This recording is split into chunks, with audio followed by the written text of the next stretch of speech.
मेरा जिहड़ा विशा मैनूं दिता गया सी वो सी सिद्धांतक ते इतिहासक प्रसंग विच पंज प्यारे। मैं अपनी गल नूं शुरू करन तो पहला एक नुक्ते ते टिक गई कि गुरु साहब ने पंज दी चोण क्यों कर ली। गुरु साहब का तो एक चेला भी काफ़ी सी, दो भी हो सकते सन, तीन भी हो सकते सन, पर गुरु साहब ने पंजां दी चोण की है। और पंजां दी चोण नूं पंज अंक नूं जदों मैं समझण की कोशिश की तो साडी जिहड़ी मेन सोर्स है, साडी मेन टैक्सट है वो गुरबाणी है, गुरु ग्रंथ साहब है।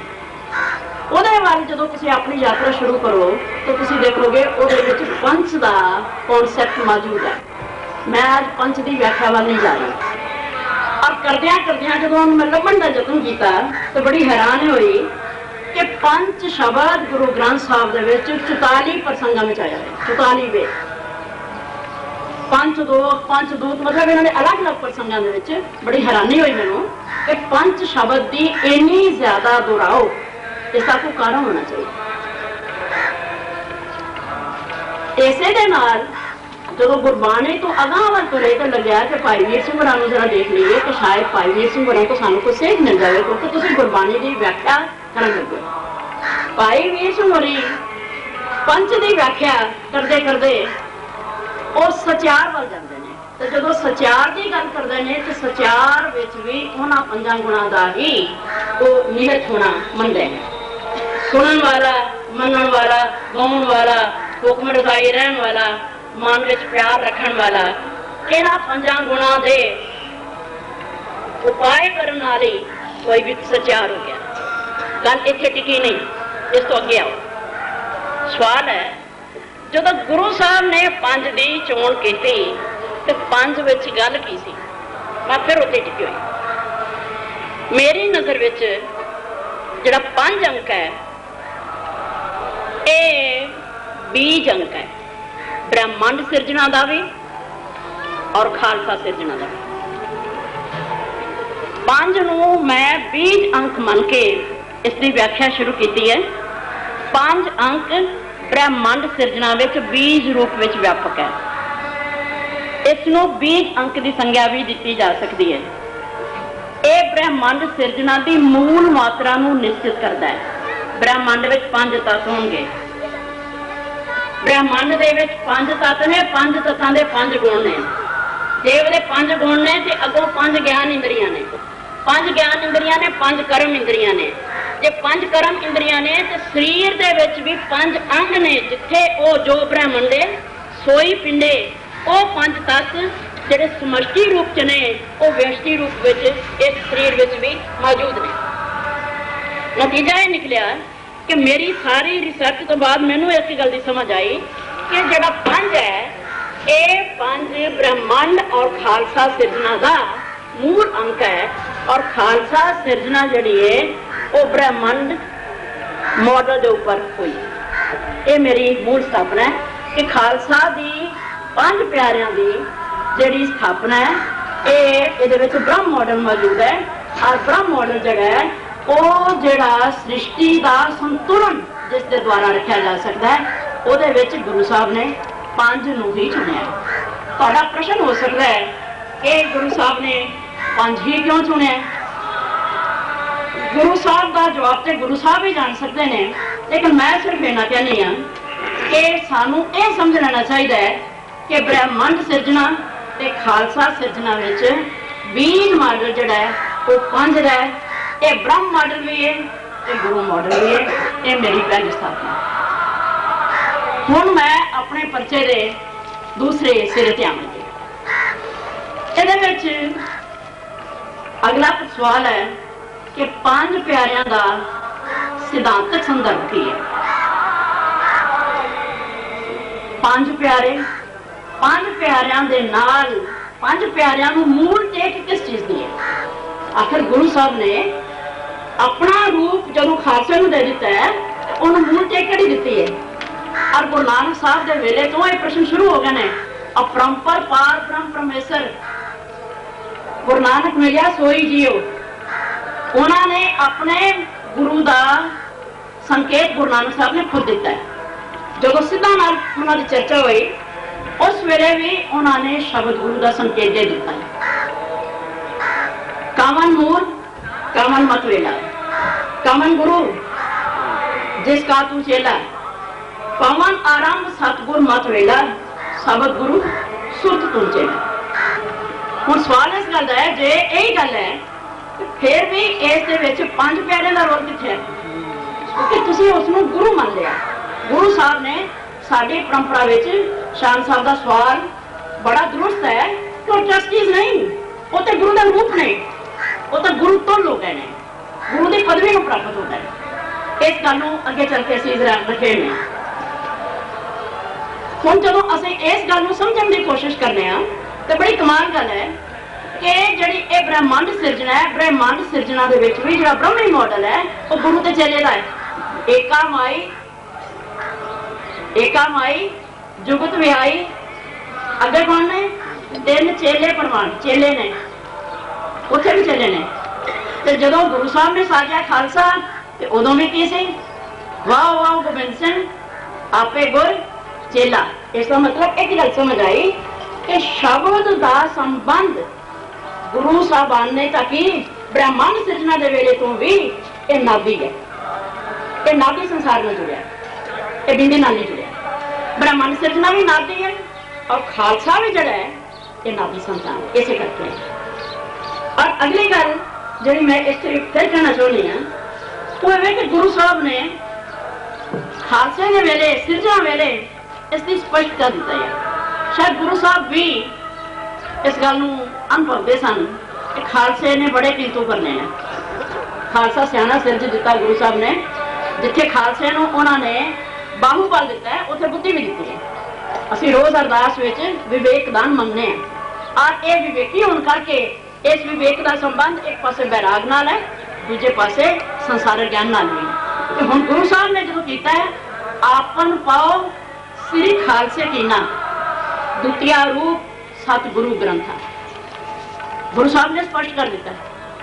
उन्होंने अपना स्वरूप व्यक्तिगत स्वरूप जो खालसे नूं दे दिता है ते दूजा द्वितीय रूप सतगुरु ग्रंथ। फिर बोलन सतगुर शब्द संपाखन, नाम गोबिंद कीर्तन संथा। जे कदी तुहाडा जी करे सतगुरु दे नाल बचन करन दा, शंका हो सकता है सतगुरु नाल बचन किवें करिए? तुसीं हुक्मनामा लैण जांदे हो, हुक्मनामा महज हुक्मनामा नहीं, हुक्मनामा गुरु दा बचन है। तुहाडी अरदास, तुसीं अरदास करदे हो तो तुहानूं उस अरदास दा उसे वेले जवाब मिल जाता है, तो तुहाडी तसल्ली हो जाती है, गुरु तुहानूं जवाब दे रहा है। और गुरु का जवाब जड़ा बोलन सतगुर शब्द संपाखन, नाम गोबिंद। जे तुहाडा मन होवे तो फिर तुसीं बड़े प्यार दे नाल गुरु का शब्द पढ़ना है। तो फिर अगली गल, जे गुरु नूं रिझाउणा होवे तो फिर की करना है? फिर कीर्तन संख्या, संख्या लैके कीर्तन करना, एवें नहीं, बेसुनिया नहीं, बेताले नहीं, नाम गोबिंद कीर्तन संख्या, कीर्तन संख्या लैके ठीक चलना। क्योंकि गुरु ने तुहानूं बार बार सेहतां दित्तियां। सारे गुरु ग्रंथ साहब की बाणी राग पाद एवें नहीं, अज इत्थे राग का बड़ा बड़ा दरबार है, अज सारे मिश्रत राग, छाया लिंग राग गाए जाने, कल सारे शुद्ध राग आए हैं। गुरु ने सेध नहीं दी, गुरु ने प्रैक्टिकल भी तुहानूं नाल दे दिता है। और यह गल सानूं समझ होनी चाहिए। और गुरु इहदा उपदेश दे रहे हैं, सानूं नालों नाल आदेश मिल रहे हैं। और अगली गल, गुणनवाद पुन सिफत सलाहन, उठत बैठत सैन करन था, पावन पंथ खालसा प्रगट्यो, चार वरन आश्रम सुख पंथा। ये खालसा पंथ चार जातां तो भी मुक्त है, चार वरना तो भी मुक्त है। ये उस तो उत्ते की गल है। और अगली गल, द्वादश रूप सतगुर को कहिए। सतगुरां दे रूप 11 नहीं, सतगुरां दे रूप गुरु गोबिंद सिंह जी ने आप 12 मने ने। द्वादश रूप सतगुर को कहिए। द्वादश भान प्रगट हर संता, अगों नाल उपमा दे दी है। जिवें हर महीने विच सूरज का एक वखरा रूप होंदा है, ਤੇ ਸਾਲ ਪੂਰਾ ਹੋ ਜਾਂਦਾ ਹੈ, ਸਾਈਕਲ ਪੂਰਾ ਹੋ ਜਾਂਦਾ ਹੈ। ਇਵੇਂ ਹੀ ਜਿਹੜਾ ਗੁਰੂ ਹੈ ਉਹਦੇ ਵੀ 12 ਸਰੂਪ ਨੇ ਔਰ ਉਹ ਪੂਰਾ ਸਾਈਕਲ ਹੋ ਜਾਂਦਾ ਹੈ। ਪ੍ਰਤੱਖ ਕਲਾ ਪਾਰ ਬ੍ਰਹਮ ਤਣੀਛੇ, ਪ੍ਰਤੱਖ ਕਲਾ ਪਾਰ ਬ੍ਰਹਮ ਤਣੀਛੇ, ਫਿਰ ਗ੍ਰੰਥ ਪੰਥ ਖਾਲਸ ਵਤਨਤਾ। 11ਵੀਂ ਮਾਤਾ ਕਿਹਨੂੰ ਹੈ? ਗ੍ਰੰਥ, ਗ੍ਰੰਥ ਉਸ ਤੋਂ ਬਾਅਦ ਪੰਥ ਹੈ। ਗ੍ਰੰਥ ਪੰਥ ਖਾਲਸ ਵਤਨਤਾ, ਦਾਸ ਗੋਬਿੰਦ ਫਤਿਹ ਸਤਿਗੁਰ ਕੀ, ਖਾਸ ਗ੍ਰੰਥ ਗੁਰ ਰੂਪ ਬੰਦਾ।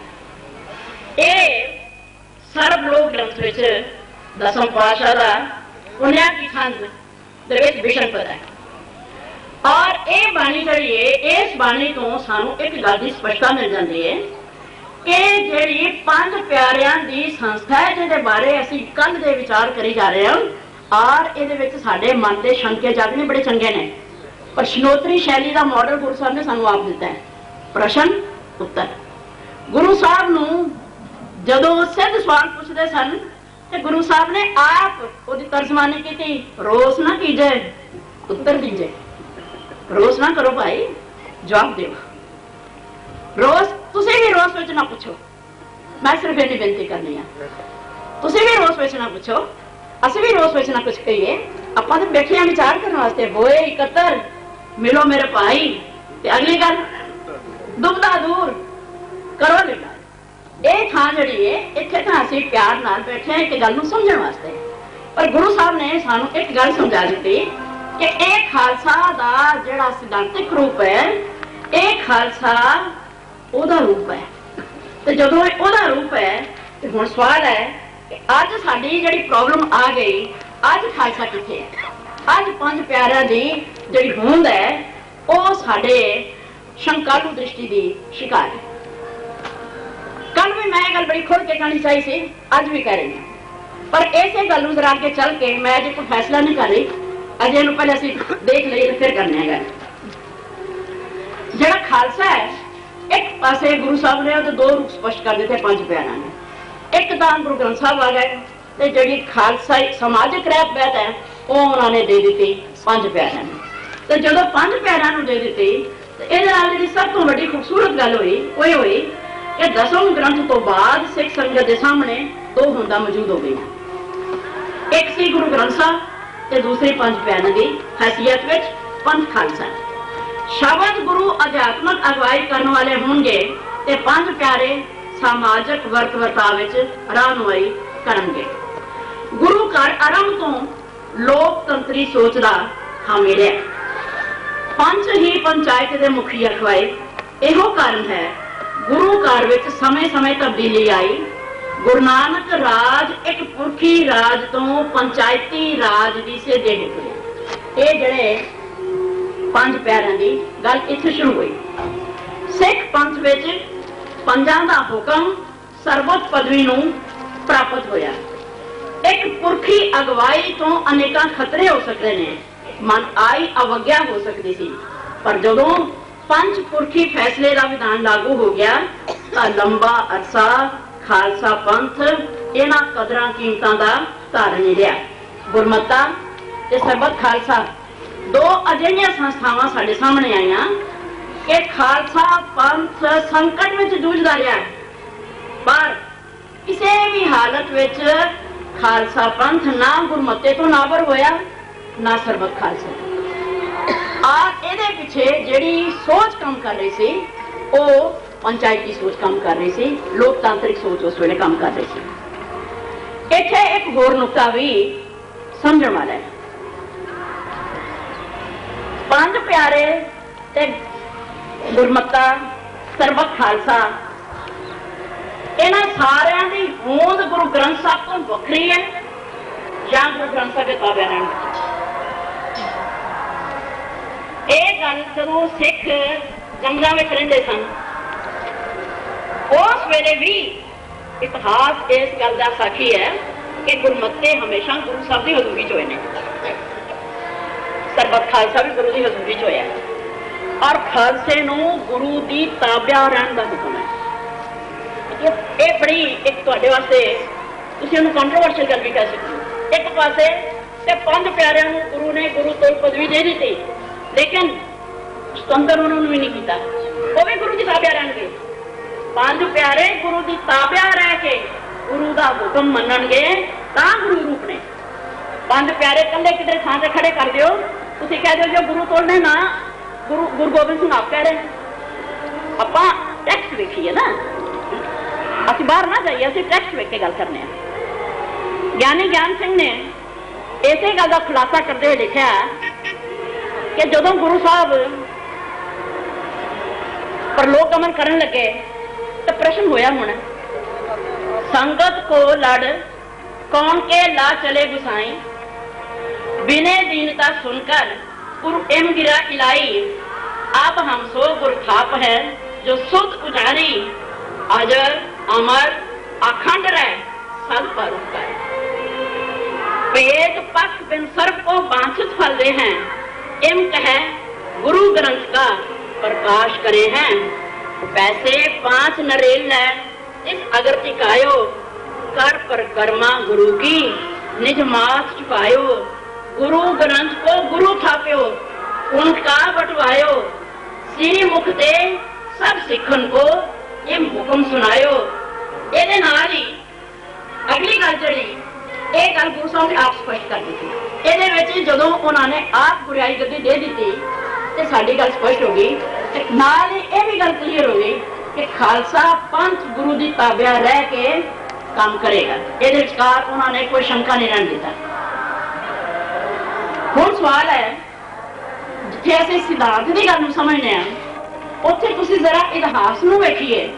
तीसरा पक्ष जो इस बच्चे का वो तीसरा इतिहासक है कि पंज प्यारिया ने अपने समय विच भी कोई इस तरह की भूमिका निभाई, या गुरु ने उन्होंने इन्ना ट्रेंड कर दिता कि आने वाले समय में अगवाई देते रहन।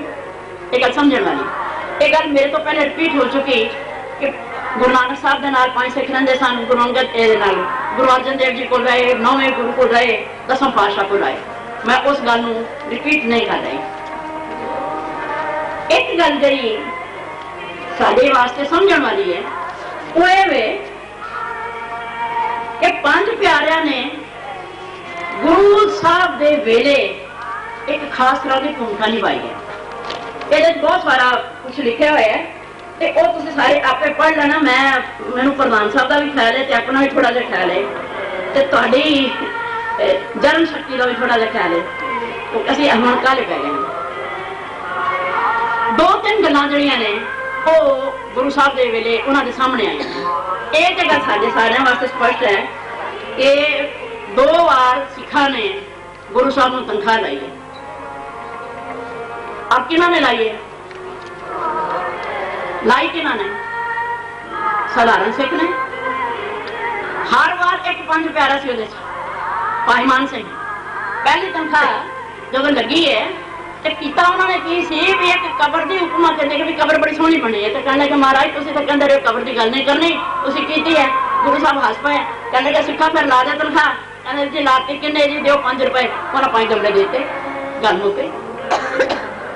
तीजी और दूजी बारी हुण स्टाइल बदल गए, हुण उहदी शोभा नहीं हुई।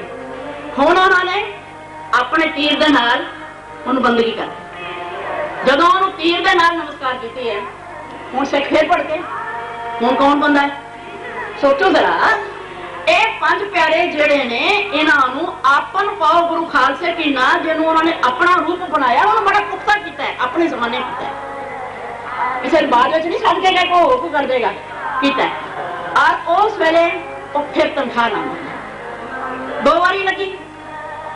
2 बारी भाई दया सिंह औरंगजेब को गया। सोच के देखो किहड़े हालात चों गुजरिया होएगा। ये उन्हां दे इतिहासक, ये उन्हां दा मैं इतिहासक संदर्भ इस वेले गल करनी। 2 बार गए, पहली चिट्ठी लैके गए, फिर दूसरी चिट्ठी लैके गए। 2 बारी गए और दोवें बारी गुरु साहब की प्रतिनिधिता की। तुहाडा प्रतिनिधि कौन हुंदा है? जिहड़ा तुहाडे विचारां की प्रतिनिधिता करदा है। तुसीं इत्थे एंबैसडर्स बना के भेजदे हो, ते उस वेले साडा कोई सीएम ते जां पीएम तो उत्थे नहीं हुंदा, पर जिहनूं बना दिंदे हो, ते गुरु ने ते अपना प्रतिनिधि बना दिता उन्होंने अपना।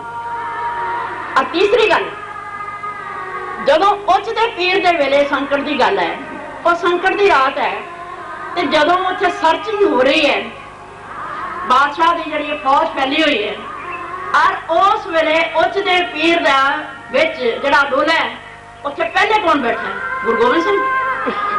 उत्थे पहले कौन है? भाई दया सिंह। पहले भाई दया सिंह बैठे जो आए ने मुगल आए ने उन्होंने आके कह दिया कौन लैके जा रहे जी उच्च दा पीर दा जा रहा है और कहने लगे उतारो रख दिता थले वेख्या पूछया कहने लगे नहीं ये गुरु गोबिंद सिंह ने।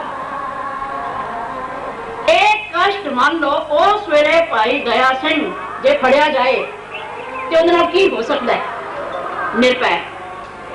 तीन थावां ते गुरु साहब ने इन्हां पंज प्यारियां दे राही वो कारज करवाए जिहदे नाल ये एस्टैबलिश हो गया कि उन्हां तो बाद समाजिक रहनुमाई ये पंज प्यारे दे सकणगे। साडी चिंता अज दी है पर पहले असीं अपनी परंपरा तो जान लईए वो की है। नतीजा ये निकलिया कि वो टेस्ट को पास करता है भाई दया सिंह और मेरे ख्याल 1.5-2 महीने हो गए तुर के आउंदे ने वो फिर भाई दया सिंह नूं उठा देंदे ने उस वेले गुरु साहब नूं बिठा लेंदे ने ते गुरु साहब पुछदे पीर दे रूप विच बाहर निकल जांदे ने। ये सारियां घटनावां ये दसदियां ने कि गुरु साहब दे जमाने तो लैके गुरु साहब ने आने वाले समय वास्ते सानू एक गल जिहड़ी सी खालसा पंथ के रूप में कोई शंका नहीं रहन दिता। शंकालू दृष्टि साडी अज है। अज जिहड़ा साडा सवाल है वो सवाल बड़ा कमाल है। अज सवाल है कि तुसीं तुहाडे पंज प्यारे ने गुरु ने साजे सी तुसीं ठप दिओ। कोई जी करदा है 5 बंदे बुला ले उन्होंने खड़े कर दिता जेडे आत्म बलिदानी सन जेडे आप अगे आए सन जेडे के सैकड़ियां दी चोण भी चौबरे सन। अज हर महल्ले 5 प्यारे चाहिए ने हर जुलूस च चाहिए ने हर सभा च चाहिए ने। मैं गई टोरंटो पिछले साल उत्थे होया है कि एक महल्ले दे बंदियां ने प्रधान दी जड़ी जी असीं तनख्वाह लाती जी कि जे 40 दिन गुरुद्वारे नहीं आओगे प्रधान का की गुना से मैंने पता। मैं जी तुहानू तनख्वाह लैण दी इजाजत किहने दित्ती है? कहंदे 5 प्यारिਆਂ ने। मैं जी किहड़े 5 प्यारे? कहंदे साडे महल्ले दे ने ਜਿਹੜੇ साडे ने गुरुद्वारे दे। 5 प्यारिਆਂ दी स्थापना गुरु ने अनाचार नू रोकण वास्ते कीती सी पर होया है कि असीं कित्थे आ गए असीं ओहदे नाल अनाचार क्रिएट करी चले जाने। उन्हें रुकावट लाई सी असीं ओहदे नाल क्रिएट कर लई। बड़ी अजीब गल। एक इलाके के बंदे 5 प्यारिਆਂ ने एक फैसला किया दूजे कहते ने जी उन्होंने 5 प्यारिਆਂ ने फैसला किया असीं क्यों मनीए जो साडे 5 प्यारे फैसला करनगे असीं वो मनांगे।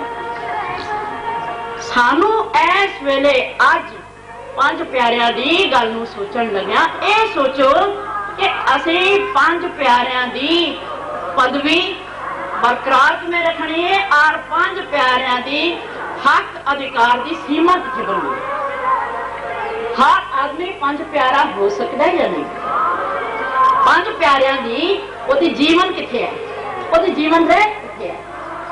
निकट बुझे पाप नहीं करे पर अपन तो सुभाविक ही पाप करी जाने बगैर गले ही करी जाने। कोई सानू लोड़ भी नहीं कोई साडी कंपल्शन भी नहीं पर असीं तो सुभाविक झूठ बोली जाने।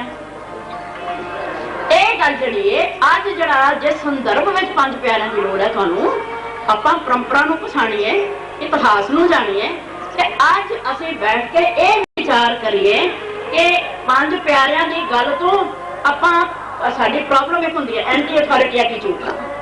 असीं 5 प्यारिਆਂ नूं छड्ड के सिंह सभावां तुर पैणे। 5 प्यारे तुहाडे महल्लिਆਂ दे ने हर शहर दे ने हर गुरुद्वारे दे ने हर छोटे बड़े जुलूस दे ने ओहदा ते सिंह सभावां दा की काम तुसीं बनाए ने। सोचो जरा ध्यान नाल आपां सोचिए पहले साडी वर्किंग की है।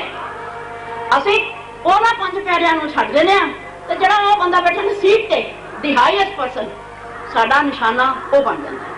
विद रिजल्ट कि असीं उत्थे फिर एक अनारकी क्रिएट कर दिंदे आ। मेरी सिर्फ तुहाडे अगे इन्नी गुजारिश है अज जे पंथ बैठा है असीं साडे कोल साडीआं होर 2 इंस्टीट्यूशनस ने गुरमत खालसा सरबत खालसा गुरमता। असीं बैठिए इन्हां संस्थावां दे नाल इन्हां दी वरतों करके कोई नवे फैसले लईए। इन्हां दी मदद दे नाल असीं किसी हल वल पहुंचीए और असीं जिन्हां नूं पंज प्यारे बनाइए अपने इलाकों विचों बनाइए उन्हां दी रहत बहत बारे सानूं जरूर ज्ञान होवे। साडा एक किंतु करना बहुत आसान है। तो जी फलाने खाते फलाना ग्रंथी लाता है तो क्या अपॉइंटिंग अथॉरिटी कोई होर है? तुसीं किंतु कर सकते हो? वो अनपढ़ है, ਉਹਦੇ ਕੋਲ ਗਿਆਨ ਨਹੀਂ, ਉਹਦਾ ਬਾਣੀ ਦਾ ਉਚਾਰਨ ਸ਼ੁੱਧ ਨਹੀਂ, ਉਹਨੂੰ ਪਾਠ ਨਹੀਂ ਆਉਂਦਾ। ਮੈਂ ਕਹਿੰਦੀ ਹਾਂ ਮਹੱਲੇ ਦੇ ਵਿੱਚੋਂ ਜਿਹੜੇ ਪੰਜ ਪਿਆਰੇ ਚੁਣਨ ਲੱਗੇ ਹੋ ਉੱਥੇ ਤੇ ਤੁਹਾਡੀ ਸਮਰੱਥਾ ਹੈ, ਉੱਥੇ ਤੇ ਤੁਹਾਡੀ ਤਾਕਤ ਹੈ, ਉਹ ਚੁਣ ਲਓ। ਠੀਕ, ਉਹ ਤੇ ਚੁਣ ਲਓ। ਅਸੀਂ ਸਾਡਾ ਸਾਰਾ ਨਿਸ਼ਾਨਾ ਜਿਹੜਾ ਹੈ ਨਾ ਉਹ ਪਰਸਨ ਇਨ ਪੋਜੀਸ਼ਨ ਦਾ, ਅਸੀਂ ਪਰਸਨ ਇਨ ਪੋਜੀਸ਼ਨ ਦੇ ਉੱਤੇ ਹਿੱਟ ਬੈਕ ਕਰਨਾ ਹੈ ਹਮੇਸ਼ਾ। ਸਾਡੀ ਇੱਕ ਆਦਤ ਹੈ ਇੰਸਟੈਂਟ कि असी अपनी गल नूं अंडरस्टैंड करिए कि असी कित्थे खड़े हाँ। मैं अपनी गल नूं इत्थे समाप्त कर रही हाँ सिर्फ इस बेनती दे नाल कि अज जदों ये सबजैक्ट बन गया तुहाडा, एक तो असी इन्हां सभावां तो क्योंकि चेतना की जे गल जगाउणी है तो सिर्फ 100 बंदियां विच नहीं, फिर ये संगत विच जावे। ये बिल्कुल जिवें ग्रुप डिस्कशनस जिहड़ियां ने छोटियां ग्रुप डिस्कशनस फिर वड्डे रूप धारदियां ने, ये साडियां ग्रुप डिस्कशनस वांग इन्हां दे अदारियां तो छोटे अदारियां तो फिर वड्डी दा जावे। इहनूं संगत विच लै जाओ, जाके असीं गुरमते करके वेख लईए, असीं सरबत खालसा काल करके देख लईए, असीं अपने पंज प्यारे महल्लियां विच भी ओह बनाए जाण जिन्हां दियां बकायदा तुसीं कोई क्वालिफिकेशनस, कोई जीवन की गल निश्चित कर लो, कोई पैरामीटर निश्चित करो, कोई नॉर्म्स निश्चित करो। मैं दिल्ली विच गुरबाणी के मुकाबले कराउंदी हां। ये गल शायद निंदिया का रूप लै जाए जिहड़ी कि मैं सुभावक नहीं करना चाहती। दिल्ली के इतिहासक गुरुद्वारे के ग्रंथी सिंह और मैं कॉलेज के विद्यार्थियों वास्ते रख बैठी सवैये। मैंने कहा भाई साहब तुसीं जजमेंट वास्ते आओ। मैंने कहने लगे बीबी मैनू तो सवैये नहीं आउंदे ज़बानी। तुसीं यकीन करना मैं बहुत श्रद्धा नाल गई उन्होंने ये गल कहन, पर बहुत अशरद होकर उठो क्योंकि जिन्होंने जदों तुसीं गुरु दे ग्रंथी नूं जांदे हो अमृत वेले तो तुसीं उहनूं गुरु दा रूप समझ के नमस्कार करते हो। और मेरा ग्रंथी इतिहास जदे 20-30 साल की नौकरी होवे और मैं कहनी है जी 10 सवैये ने ते इन्हां दा तुसीं जजमेंट वास्ते आउणा है, वो कहंदे जी मैनूं सवैये ज़बानी याद नहीं। मैं उस तो बाद किसी होर नूं ये पुछण नहीं गई तो मन च यह ख्याल आया कि जिहड़ा विश्वास बनया है इन्ना के बनया रह जाए।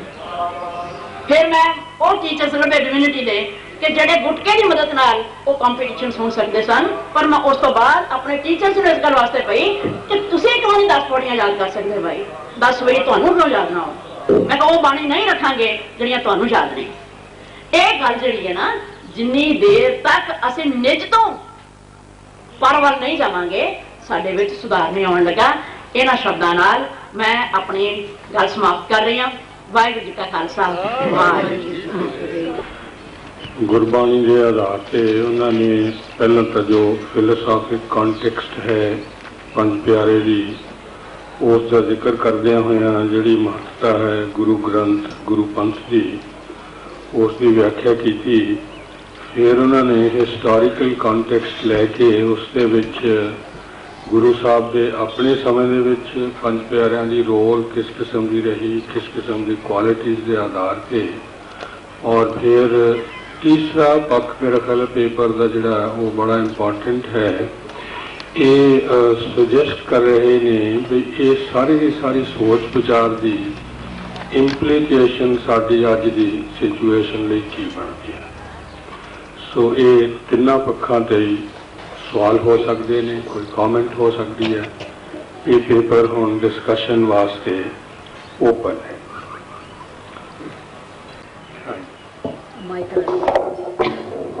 अपना नाम प्लीज। बलजीत सिंह बल्ली चंडीगढ़। पंथ उपर जो जो कोई संकट आता है असी श्री अकाल तख्त साहब वाल ध्यान करते हाँ सेध लैन वास्ते। उत्थे पंज प्यारे जुड़ते हैं और जो संकट विचर आता है वो बारे कोई निर्णय भी करते हैं और उसमें सेध भी दिते हैं। डॉक्टर गिल जी ने मेरे भैन जी ने दसिया भी 2-3 थावां पर भाई दया सिंह जी ने ਹੁਕਮ ਕੀਤੇ ਨੇ ਗੁਰੂ ਸਾਹਿਬ ਦੀ ਹੌਸਲੀ ਹਜ਼ੂਰੀ ਦੇ ਵਿੱਚ। ਮੈਨੂੰ ਥੋੜ੍ਹਾ ਜਿਹਾ ਇਹ ਵਿਸ਼ਵਾਸ ਚਾਹੀਦਾ ਹੈ ਕਿ ਇੱਕ ਪਿਆਰਾ ਇਕੱਲਾ ਪੰਜਾਂ ਪਿਆਰਿਆਂ ਦੇ ਅਧਿਕਾਰ ਵਰਤ ਕੇ ਹੁਕਮ ਦੇ ਸਕਦਾ ਹੈ ਜਦੋਂ ਕਿ ਬਾਕੀ 4 ਪਿਆਰੇ ਹਾਜ਼ਰ ਨਾ ਹੋਣ। ਬਸ ਇੰਨਾ ਸਵਾਲ ਹੈ। ਮੇਰਾ ਇਹ ਖਿਆਲ ਹੈ ਪ੍ਰਸ਼ਨ ਤੁਸੀਂ ਇਕੱਠੇ ਕਰ ਲਓ, ਮੈਂ ਜਵਾਬ ਇਕੱਠੇ ਦੇ ਦਿਆਂਗੀ। ਉਹਦਾ ਕਾਰਨ ਹੈ ਜਦੋਂ ਵੀ ਇੱਕ ਪ੍ਰਸ਼ਨ ਦੀ ਗੱਲ ਕਰੋਗੇ ਵਕਤ ਦਾ ਟਾਈਮ ਜ਼ਿਆਦਾ ਰਹੇਗਾ। ਮੈਂ ਇਸ ਗੱਲ ਨੂੰ ਨੋਟ ਕਰ ਲਿਆ, ਮੈਂ ਆਪਣੇ ਸਵਾਲਾਂ ਦੇ ਜਵਾਬ ਦਿੰਦੀ ਜਾਵਾਂਗੀ। ਠੀਕ ਹੈ ਜੀ? ਹਾਂ, ਨਹੀਂ ਤਾਂ ਉਹਦੇ 'ਚ ਟਾਈਮ ਫਿਰ ਬਹੁਤ ਲੱਗ ਜਾਂਦਾ ਹੈ। ਤੁਸੀਂ ਕੋਲ ਵੀ ਤਸੱਲੀ ਕਰਾਉਂਦੇ ਰਹਿੰਦੇ ਹੋ। ਪ੍ਰਧਾਨ ਜੀ, ਤਸੱਲੀ ਫਿਰ ਵੀ ਨਹੀਂ ਹੁੰਦੀ।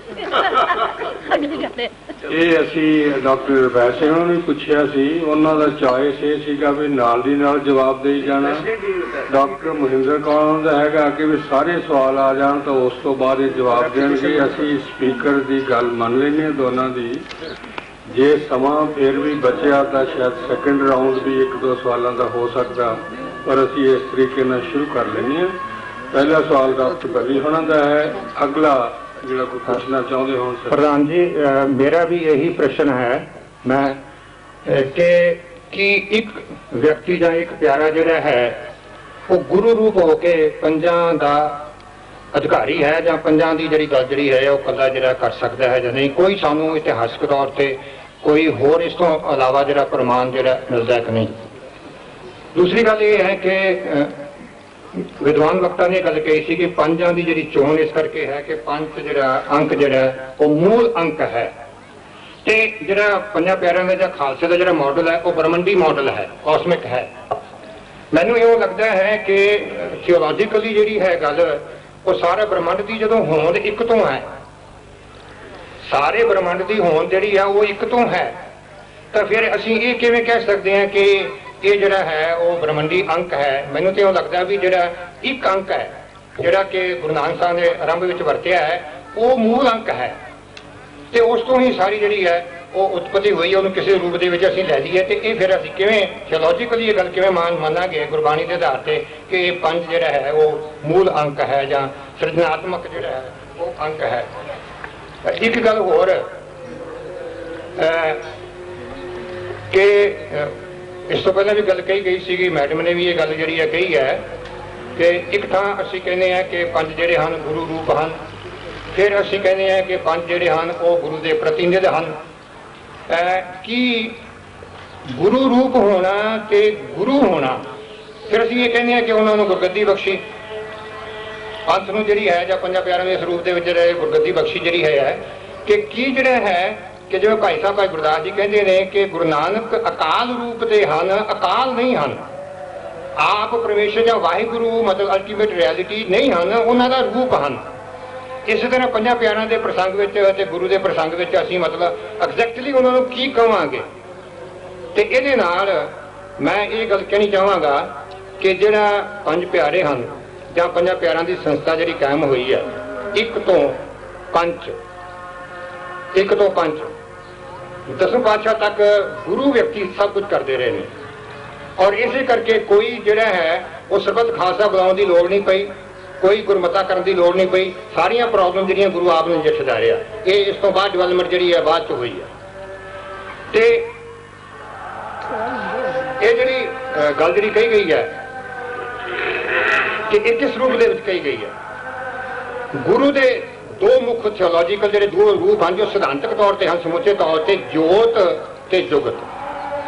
ਮੈਨੂੰ ਲੱਗਦਾ ਕਿ ਪੰਜਾਂ ਪਿਆਰਿਆਂ ਦੀ ਸੰਸਥਾ ਤੇ ਬਾਅਦ ਵਿੱਚ ਜਿਹੜੀ ਵਿਸ਼ਾਲ ਰੂਪ ਦੇ ਵਿੱਚ ਪੰਥਕ ਰੂਪ ਵਿੱਚ ਸਰਬੱਤ ਖਾਲਸੇ ਦੀ ਸੰਸਥਾ ਜਿਹੜੀ ਹੋਂਦ ਵਿੱਚ ਆਈ ਹੈ, ਉਹ ਗੁਰੂ ਦਾ ਜੁਗਤ ਰੂਪ ਹੈ। ਤੇ ਸਰਬੱਤ ਖਾਲਸੇ ਨੇ ਜਾਂ ਪੰਜਾਂ ਪਿਆਰਿਆਂ ਨੇ ਜਿਹੜੀ ਇਤਿਹਾਸਕ ਵਿੱਚ ਪ੍ਰਗਤੀ ਕੀਤੀ ਹੈ ਜਾਂ ਮਤਲਬ ਐਕਟੀਵਿਟੀ ਕੀਤੀ ਜਿਹੜੀ ਹੈ, ਉਹ ਗੁਰੂ ਦੇ ਮਾਧਿਅਮ ਦੇ ਤੌਰ ਤੇ ਜੁਗਤ ਰੂਪ ਬਣ ਕੇ, ਗੁਰੂ ਦੀ ਜਿਹੜੀ ਜੋਤ ਦੀ ਜੁਗਤ ਰੂਪ ਜਿਹੜੀ ਬਣ ਕੇ ਉਹ ਜਿਹੜਾ ਹੈ ਫੰਕਸ਼ਨ ਕੀਤਾ। ਇਸੇ ਕਰਕੇ ਜਸਟੀਫਿਕੇਸ਼ਨ ਹੁੰਦੀ ਹੈ ਕਿ ਜੇ ਉਹਨਾਂ ਦਾ ਫੈਸਲਾ, ਜੇ ਗੁਰਮਤਾ, ਜੇ ਪੰਜਾਂ ਪਿਆਰਿਆਂ ਦੀ ਗੱਲ ਜਿਹੜੀ ਹੈ ਉਹ ਗੁਰੂ ਦੀ ਹਜ਼ੂਰੀ ਵਿੱਚ ਹੁੰਦੀ ਹੈ, ਕਿਉਂਕਿ ਜੋਤ ਤੋਂ ਬਿਨਾਂ ਜਿਹੜਾ ਹੈ ਇਹ ਕੋਈ ਜਿਹੜੀ ਗੱਲ ਜਿਹੜੀ ਪ੍ਰਵਾਨ ਜਿਹੜੀ ਹੈ ਨਹੀਂ ਕੀਤੀ ਜਾ ਸਕਦੀ। ਤੇ ਅਖੀਰ ਵਿੱਚ ਮੈਂ ਬੇਨਤੀ ਕਰਾਂਗਾ ਕਿ ਮੈਡਮ ਇਹ ਦੱਸਣ ਦਾ ਯਤਨ ਕਰਨ ਕਿ ਜਿਵੇਂ ਅੱਗੇ ਤੇ ਪੰਜ ਜਿਹੜੇ ਸਨ ਉਹ ਗੁਰੂ ਨੇ ਸਾਜੇ ਸਨ, ਤੇ ਅਸੀਂ ਕਾਇਮ ਕਰਦੇ ਹਾਂ, ਸਥਾਪਿਤ ਕਰਦੇ ਹਾਂ। ਤੇ ਮੌਜੂਦਾ ਹਾਲਤ ਦੇ ਵਿੱਚ ਪੰਜ ਪਿਆਰੇ ਗੁਰੂ ਤੋਂ ਬਿਨਾਂ, ਅੱਗੇ ਤੇ ਗੁਰੂ ਖੁਦ ਆਪ ਕਰਦਾ ਸੀ, ਉਹਨਾਂ ਖੁਦ ਗੁਰੂ ਨੇ ਆਪ ਸਾਜੇ। ਤੇ ਅਜੋਕੇ ਯੁੱਗ ਦੇ ਵਿੱਚ ਜਾਂ ਪ੍ਰਸੰਗ ਦੇ ਵਿੱਚ ਪੰਜਾਂ ਪਿਆਰਿਆਂ ਦੀ ਸਥਾਪਨਾ ਜਾਂ ਸਾਜਣਾ ਕੌਣ ਕਰੇ? ਕਿਹਦੇ ਕੋਲ ਅਥਾਰਟੀ ਹੈ ਕਿ ਉਹ ਪੰਜਾਂ ਦੀ ਸਾਜਣਾ ਜਾਂ ਸਥਾਪਨਾ ਜਿਹੜੀ ਕਰ ਸਕੇ? ਤੇ ਕੀ ਜਿਹੜੇ ਪੰਜ ਸਿੰਘ ਹਨ, ਪੰਜ ਤਖਤਾਂ ਦੇ ਜਿਹੜੇ ਹਨ, ਉਹ ਪੰਥਕ ਪੱਧਰ ਤੇ ਜਿਹੜੇ ਪੰਜ ਪਿਆਰੇ ਨਹੀਂ ਹੋ ਸਕਦੇ? ਵਿਅਕਤੀਗਤ ਤੌਰ ਤੇ ਸਾਨੂੰ ਕੀ ਲੋੜ ਹੈ ਕਿ ਅਸੀਂ ਮੁਹੱਲਿਆਂ ਦੇ ਜਾਂ ਸ਼ਹਿਰਾਂ ਦੇ ਵਿੱਚ ਜਿਹੜੇ ਆ ਉਹ ਪੰਜ ਪਿਆਰਿਆਂ ਦੀ ਸਥਾਪਨਾ ਕਰੀਏ, ਜਦੋਂ ਸਮੁੱਚੇ ਤੌਰ ਤੇ ਪੰਥਕ ਪੱਧਰ ਤੇ ਜਿਹੜੇ ਪੰਜ ਸਿੰਘ ਸਾਹਿਬਾਨ ਜਿਹੜੇ ਹਨ ਉਹ ਪੰਜਾਂ ਪਿਆਰਿਆਂ ਦਾ ਜਿਹੜਾ ਹੈ ਇਹ ਫੰਕਸ਼ਨ ਜਿਹੜਾ ਹੈ ਉਹ ਕਰ ਸਕਦੇ ਹਨ? ਇਹ ਮੇਰੇ ਕੁਝ ਜਿਹੜੇ ਹਨ ਵਿਚਾਰ ਜਿਹੜੇ ਨਾਲ ਦੇ ਗੋਚਰ ਹਨ। ਹਾਂਜੀ ਪ੍ਰਧਾਨ ਜੀ, ਇੱਕ ਸੁਝਾਅ ਇਹ ਹੈ ਜੀ ਕਿ ਜਿਸਨੇ ਵੀ ਕੋਈ ਪ੍ਰਸ਼ਨ ਕਰਨਾ ਹੈ, ਕੋਈ ਕਮੈਂਟ ਦੇਣੀ ਹੈ, ਆਪਣਾ ਨਾਮ ਦੱਸ ਦੇਣ ਸ਼ੁਰੂ ਦੇ ਵਿੱਚ ਹੀ। ਪ੍ਰਧਾਨ ਜੀ, ਜਸਵੰਤ ਸਿੰਘ ਜ਼ਫਰ, ਲੁਧਿਆਣਾ। ਡਾਕਟਰ ਸਾਹਿਬ ਨੇ ਕਿਹਾ ਕਿ ਸ੍ਰੀ ਗੁਰੂ ਗ੍ਰੰਥ ਸਾਹਿਬ ਜਿੱਥੇ ਸਾਡੀ ਅਧਿਆਤਮਕ ਰਹਿਨਮਾਈ ਕਰਦਾ ਹੈ, ਉੱਥੇ ਪੰਜ ਪਿਆਰੇ ਸਮਾਜਿਕ ਰਹਿਨਮਾਈ ਕਰਦੇ ਹਨ। ਤੇ ਇਸ ਤਰ੍ਹਾਂ ਗੁਰੂ ਸਾਹਿਬ ਇੱਕ ਡੈਮੋਕ੍ਰੈਟਿਕ ਮਾਡਲ ਪ੍ਰਸਤੁਤ ਕਰਦੇ ਨੇ। 1699 ਨੂੰ ਚੁਣੇ ਗਏ ਪੰਜ ਪਿਆਰਿਆਂ ਵੱਲ ਜਦੋਂ ਅਸੀਂ ਦੇਖਦੇ ਹਾਂ, ਮੇਰਾ ਸਵਾਲ ਸਮਾਜਿਕ ਸੰਦਰਭ ਵਿੱਚ ਹੈ। 1699 ਨੂੰ ਚੁਣੇ ਗਏ ਪੰਜ ਪਿਆਰਿਆਂ ਵੱਲ ਜਦੋਂ ਅਸੀਂ ਦੇਖਦੇ ਹਾਂ ਤਾਂ ਪੰਜੋ ਹੀ ਵੱਖ-ਵੱਖ ਭੂਗੋਲਿਕ ਖਿੱਤਿਆਂ ਨਾਲ, ਵੱਖ-ਵੱਖ ਜਾਤਾਂ ਨਾਲ, ਵੱਖ-ਵੱਖ ਭਾਸ਼ਾਵਾਂ ਨਾਲ ਸੰਬੰਧਿਤ। ਇਸ ਤਰ੍ਹਾਂ ਪ੍ਰਤੀਤ ਹੁੰਦਾ ਕਿ ਸਾਂਝੇ ਪੰਥਕ ਪਲੇਟਫਾਰਮ ਤੇ ਪੰਥਕ ਡਾਈਵਰਸੀਫਿਕੇਸ਼ਨ ਨੂੰ ਬਰਾਬਰ ਦੀ ਮਾਨਤਾ ਤੇ ਪਿਆਰ ਦਿੱਤਾ ਗਿਆ। ਮੌਜੂਦਾ ਸੰਦਰਭ ਵਿੱਚ ਜਦੋਂ ਅਸੀਂ ਦੇਖਦੇ ਹਾਂ ਕਿ ਡਾਈਵਰਸੀਫਿਕੇਸ਼ਨ ਹਮੇਸ਼ਾ ਰਹੇਗੀ, ਉਹਦੇ ਰੂਪ ਬਦਲਦੇ ਰਹਿਣ। ਜਾਤੀ ਦੀ ਜਗ੍ਹਾ ਪ੍ਰੋਫੈਸ਼ਨ ਆ ਸਕਦਾ, ਭੂਗੋਲਿਕ ਖਿੱਤਾ ਭਾਰਤ ਤੋਂ ਸੰਸਾਰ ਬਣ ਸਕਦਾ। ਇਸ ਸੰਦਰਭ ਦੇ ਵਿੱਚ ਸਾਂਝੇ ਪੰਥਕ ਪਲੇਟਫਾਰਮ ਤੇ ਪੰਥਕ ਡਾਈਵਰਸੀਫਿਕੇਸ਼ਨ ਨੂੰ ਪੰਜ ਸਿੰਘ ਸਾਹਿਬਾਨ ਜਾਂ ਪੰਜ ਪਿਆਰਿਆਂ ਦੀ ਚੋਣ ਸਮੇਂ ਕੀ ਧਿਆਨ ਵਿੱਚ ਨਹੀਂ ਰੱਖਿਆ ਜਾਣਾ ਚਾਹੀਦਾ?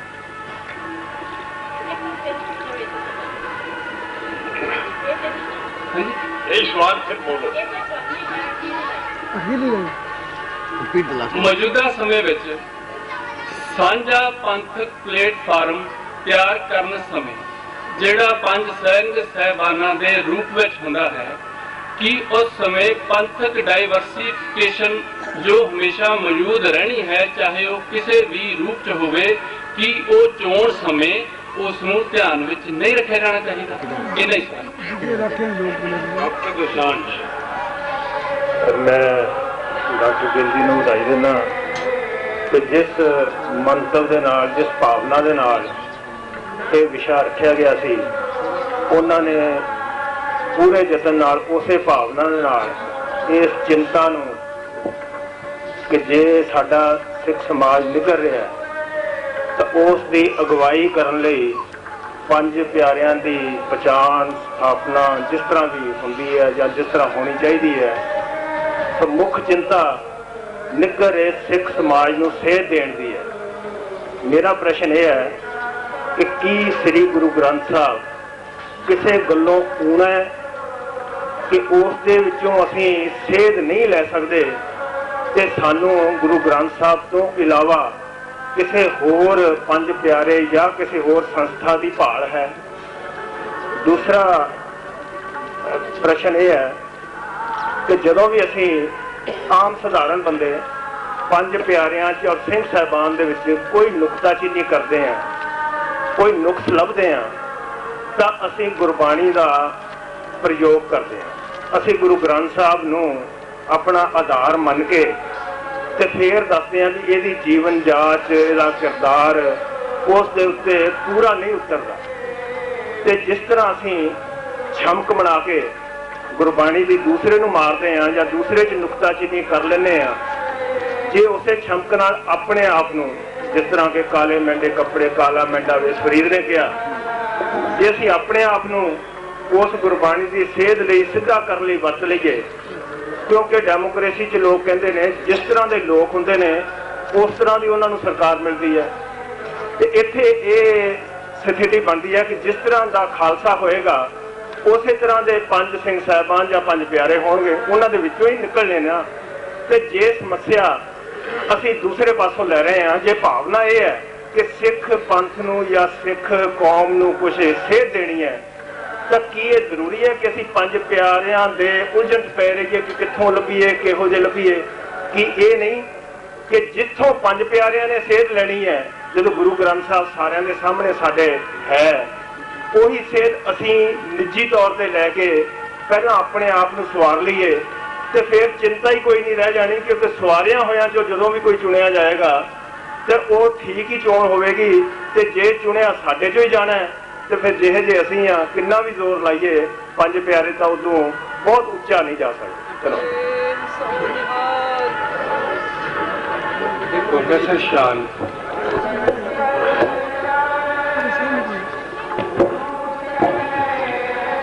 अदनान सिंह शान चंडीगढ़। बोलो बोलो।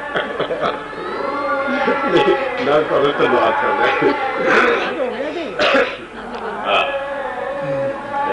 डॉक्टर मेजर कोटबिल जी ने बड़े साफ स्पष्ट अफसाई से आपने विचार प्रकट किए और बिल्कुल आपने पेपर के टॉपिक के प्रस्थान और यदि मैं इन्होंने बधाई भी देना और धन्यवाद भी करता। विचार वटांदरा जो हो रहा है वो मैं 2-3 विचार प्रकट करता ताकि वो लिए शायद फायदेमंद साबित हो गया। पहली गल जी कही गया कि भाई दया सिंह क्यों कले इतिहास में जरूरत है, बाकी गल तुम आपे कर लैनी या जवाब देंगे। भाई भाई दया सिंह जथेदार सन न पंज प्यारे बिल्कुल शुरू तो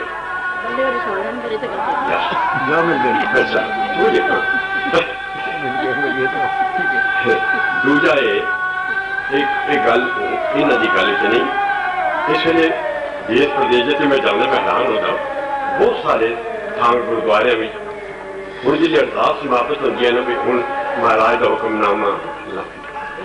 भाई हुक्म और हुक्मनामा दो बिल्कुल वखरिया किताब असं ऐसा कन्फ्यूज कर दिता इन्होंने। और मैं कई इतिहासक गुरुद्वारे से सुनता मैं ग्रंथी सिंह कहता भी हाँ हुक्म है जिसको असं वाक कहने गुरु ग्रंथ साहब की लाने ये साढ़े दो टैक्निकल टर्म जो सीखी गई।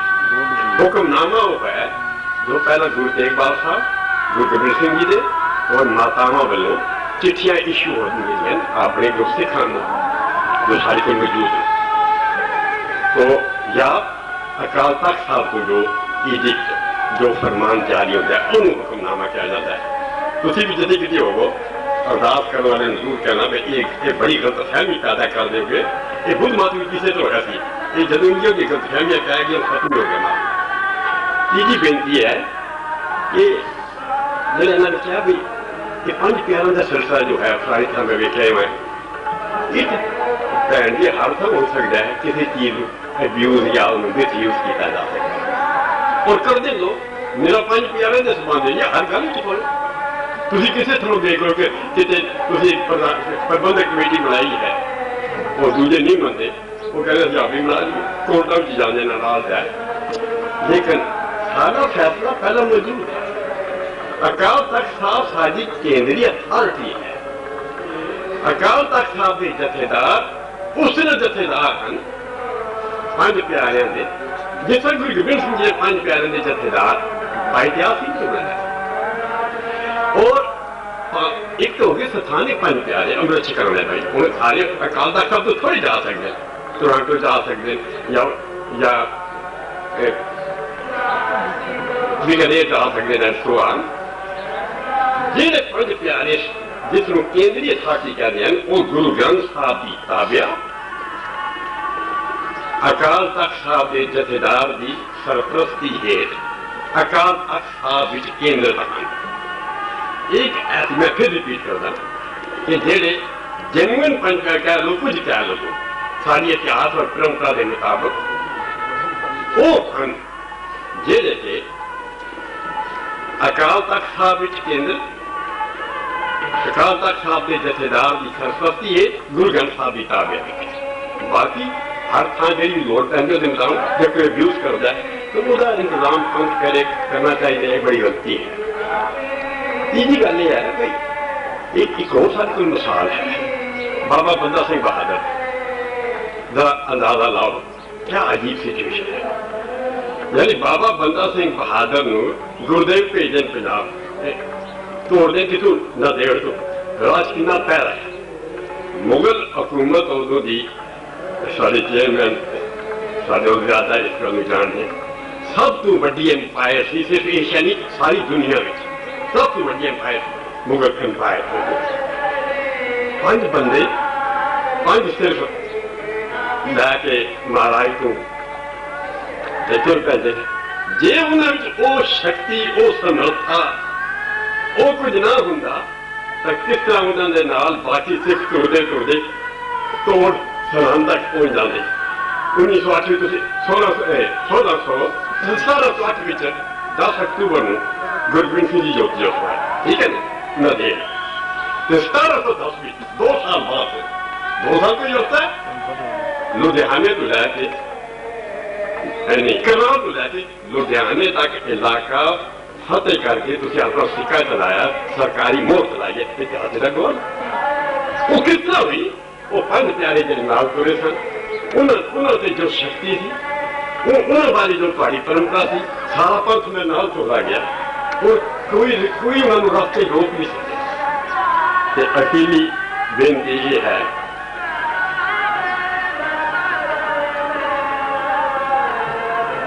कि ये जी सारी प्रथा और परंपरा है,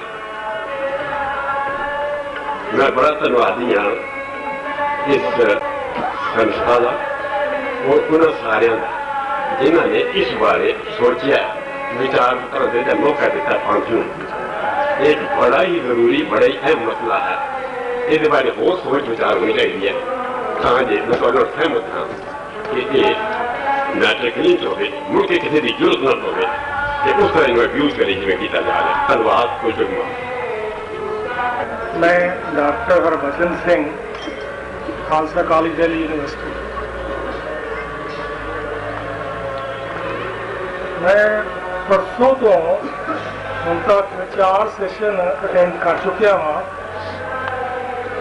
पर बहुत सारी गल्लां क्लीयर होने की बजाय भुलेखे मैं काफ़ी बढ़े ने और मैं उन्होंने कुछ स्पष्टीकरण चाहूँगा।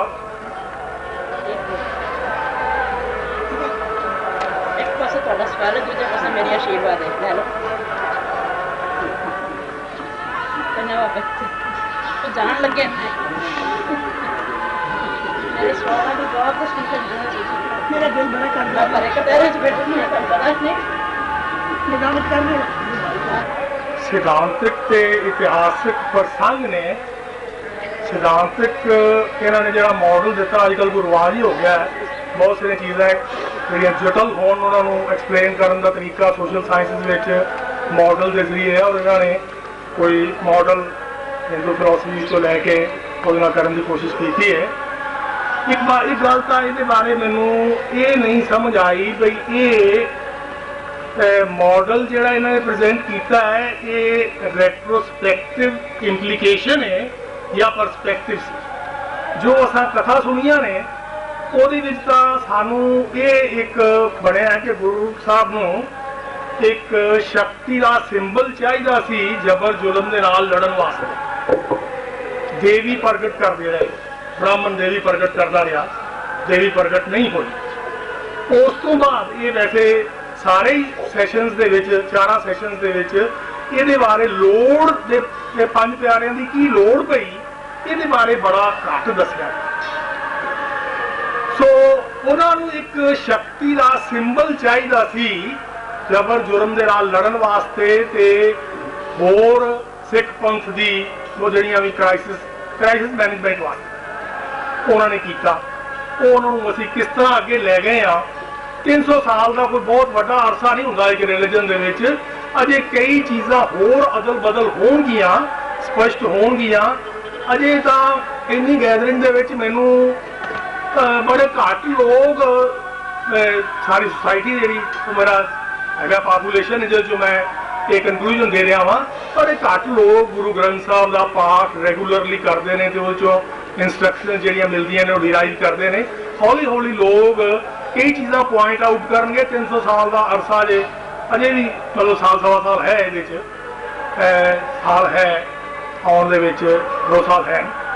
ਸੋ ਇਹ ਇੱਕ ਤਾਂ ਮੈਨੂੰ ਇਹ ਦੱਸਣ ਕਿ ਇਹਨਾਂ ਨੇ ਇੱਕ ਰੈਟਰੋਸਪੈਕਟਿਵ ਇੰਪਲੀਕੇਸ਼ਨ ਦਿੱਤੀ ਹੈ ਮਾਡਲ ਦੀ ਜਾਂ ਇਹ ਪਰਸਪੈਕਟਿਵ ਵਿੱਚ ਸੀ, ਔਰ ਕੀ ਲੋੜ ਜਿਹੜੀ ਉਹ ਸ਼ਕਤੀ ਦੀ ਇੱਕ ਸਿੰਬਲ ਬਣਾਉਣ ਦੀ ਸੀ, ਉਹਦੀ ਘਾਟ ਘੜਨ ਦੀ ਸੀ, ਉਹਦੀ ਕਿੰਨੀ ਇੰਪੋਰਟੈਂਸ ਸੀ ਤੇ ਇਹ ਮਾਡਲ ਦੀ ਕਿੰਨੀ ਇੰਪੋਰਟੈਂਸ ਹੈ।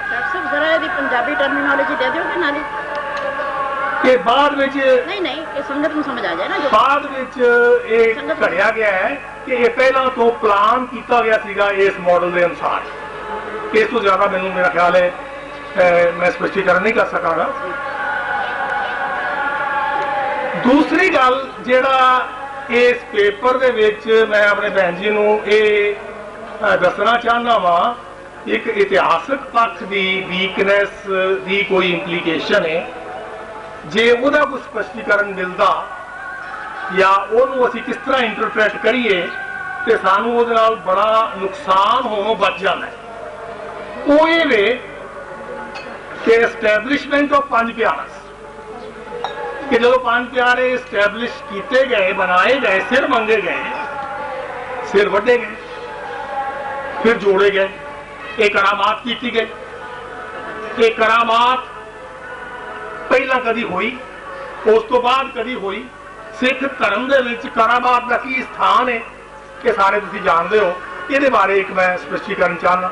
ਜੇ ਇਹ ਕਰਾਮਾਤ ਨਹੀਂ ਤੇ ਇਹ ਭੁਲੇਖਾ ਪਾਇਆ ਗਿਆ, और दोवें ही इक्वीवोकली अनएक्सैप्टेबल ने सानू। जे असीं ये एंबीग्यूटीज दूर नहीं करते ते जिन्हां लोगां दे नाल मैनूं वास्ता पैंदा है कॉलेज दे विच, इलीट क्लास दे स्टूडेंट्स वो बाद च देखीदा 5-7 साल कोई कईयां चों एक अदा पकत होया हुंदा, वो क्यों हुंदे ने कोई किसी नूं दसदा नहीं है। सारियां जिहड़ियां एंबीग्यूटीज ने ये एक बड़ा बड़ा कारण है। जे सानू इहदे बारे या असी इस गल नूं स्ट्रेस करना छड़ दईए कि सिर मंगे हाजिर होए लोग, उन्हां नूं अमृत छका दित्ता गया, ਉਹਦੇ ਵਿੱਚ ਅਸੀਂ ਨਾ ਜਾਈਏ, वो एम्फेसाइज ना करिए। ये मेरा मतलब एक सुझाव नहीं है, मैं एक व्यू है मेरा कि उन्हां कोलों सिर मंगे गए, सिर पेश होए, 5 पेश होए और ਵੱਖਰੀ ਵੱਖਰੀ जगह तो पेश होए, उन्होंने बाद में अमृत छकाया गया। और यानी एडे दरबार के विच सिर मंगना ही काफ़ी है, कोई वह अगे की होया की नहीं होया इस गल नूं एम्फेसाइज करने की बहुत ही लोड़ नहीं। ये चीज़ां अजकल के जिहड़े मॉडर्न इलीट बच्चे ने वो इन्हां चीज़ों के बारे सवाल करते हैं और पूछते हैं और सैटिस्फैक्टरी जवाब मंगते हैं, तुहाडे कोल भी मंगते होंगे सारिਆਂ कोल। सो इस चीज ये 2 पक्का दिते समझो कि थोड़े पेपर च नहीं आया, वो ये है कि कई लोगों का इस तरह झगड़ा रुड़ा चल है। पहला तो यह सी भी की 5 प्यारे जो कहा ना, 5 प्यारिਆਂ ने सवाल किया गुरु मुख ने, असीं तो सिर दिता अमृत वास्ते, तुसीं अमृत लैण वास्ते की दिओगे? तो उन्होंने कहा सारा सरबंसी देंगे। तो की ये सवाल किया उन्होंने कर सकते सी, जरूरत सी उन्होंने कितना ही सवाल है। दूसरा सवाल ये है कि जिन्हें हम चर्चा कर रही है, लो जी 5 प्यारे नहीं 5 बकरे वड्डे सी, कि ये उस की एक ऐसा धर्म जिन्हें झूठ की बुनियाद, जुल्म की बुनियाद कटनी सी, वो की अगर उन्होंने धोखा दिता गुरु मिस ने कि एक इहो जिहा ड्रामा जिहा रचिया ते उन्होंने बकरे वड़ दिते, सिर नहीं वड्डे। दूसरा तीजी गल मैं ये कहना चाहना कि मेरी जी गल है ना ये समझा जाता, मैं दूजे खुश करने वास्ते कह रहा। मैं इस एको ही गल आखांगा, गुरबाणी में एक शब्द आउंदा, सतयुग का मायो छलियो परवावन पायो, त्रेते का मायो राम गुरु ग्रंथ पायो, द्वापर कृष्ण मुरार का करतार्थ पियो, कलयुग पौन नानक गुरु अंगद दोबर कहो। जेड़ा एदा टीका मैं करांगा वही शायद गुरु श्री गुरु ग्रंथ साहब दे हैड वो भी यही टीका करनगे। अगर वो मैं ये समझा जाए कि वो जी मैं दूजे खुश करने वास्ते कह रहा, वो गल नहीं है।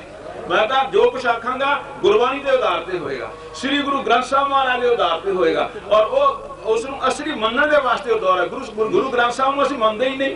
गुरु ग्रंथ साहब की कहते हैं, उपदेश क्यों वरना को समझा, कि असी इस मन रहे हैं, असं तो मनते नहीं इस गल। वाहिगुरू जी का खालसा, वाहिगुरू जी की फतेह।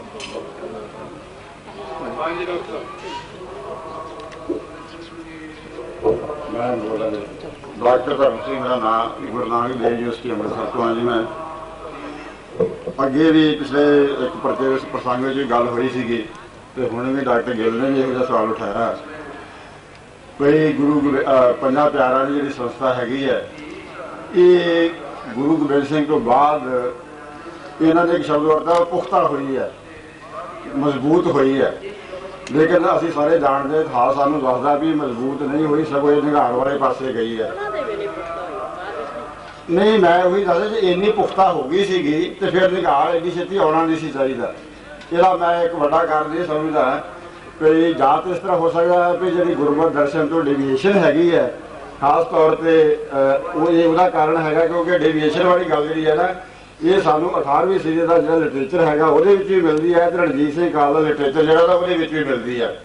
किधरे भी ये व्याख्यावां हुई ने सानू आनंद कान है जो होर लोग है जे उन्होंने मन इच्छत नतीजे कढ़े ने, और मन इच्छत नतीजे जोड़े है वो गुरमत दर्शन के नाल मेल नहीं खाते है।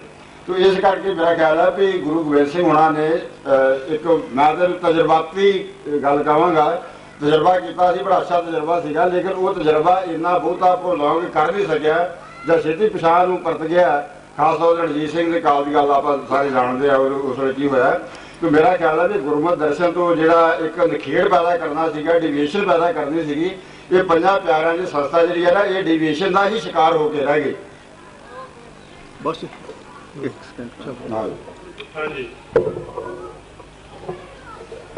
मेरा नाम अजीत सिंह सिक्का जी, तो मैं थियोलॉजिकली एक आर्गूमेंट देंगा।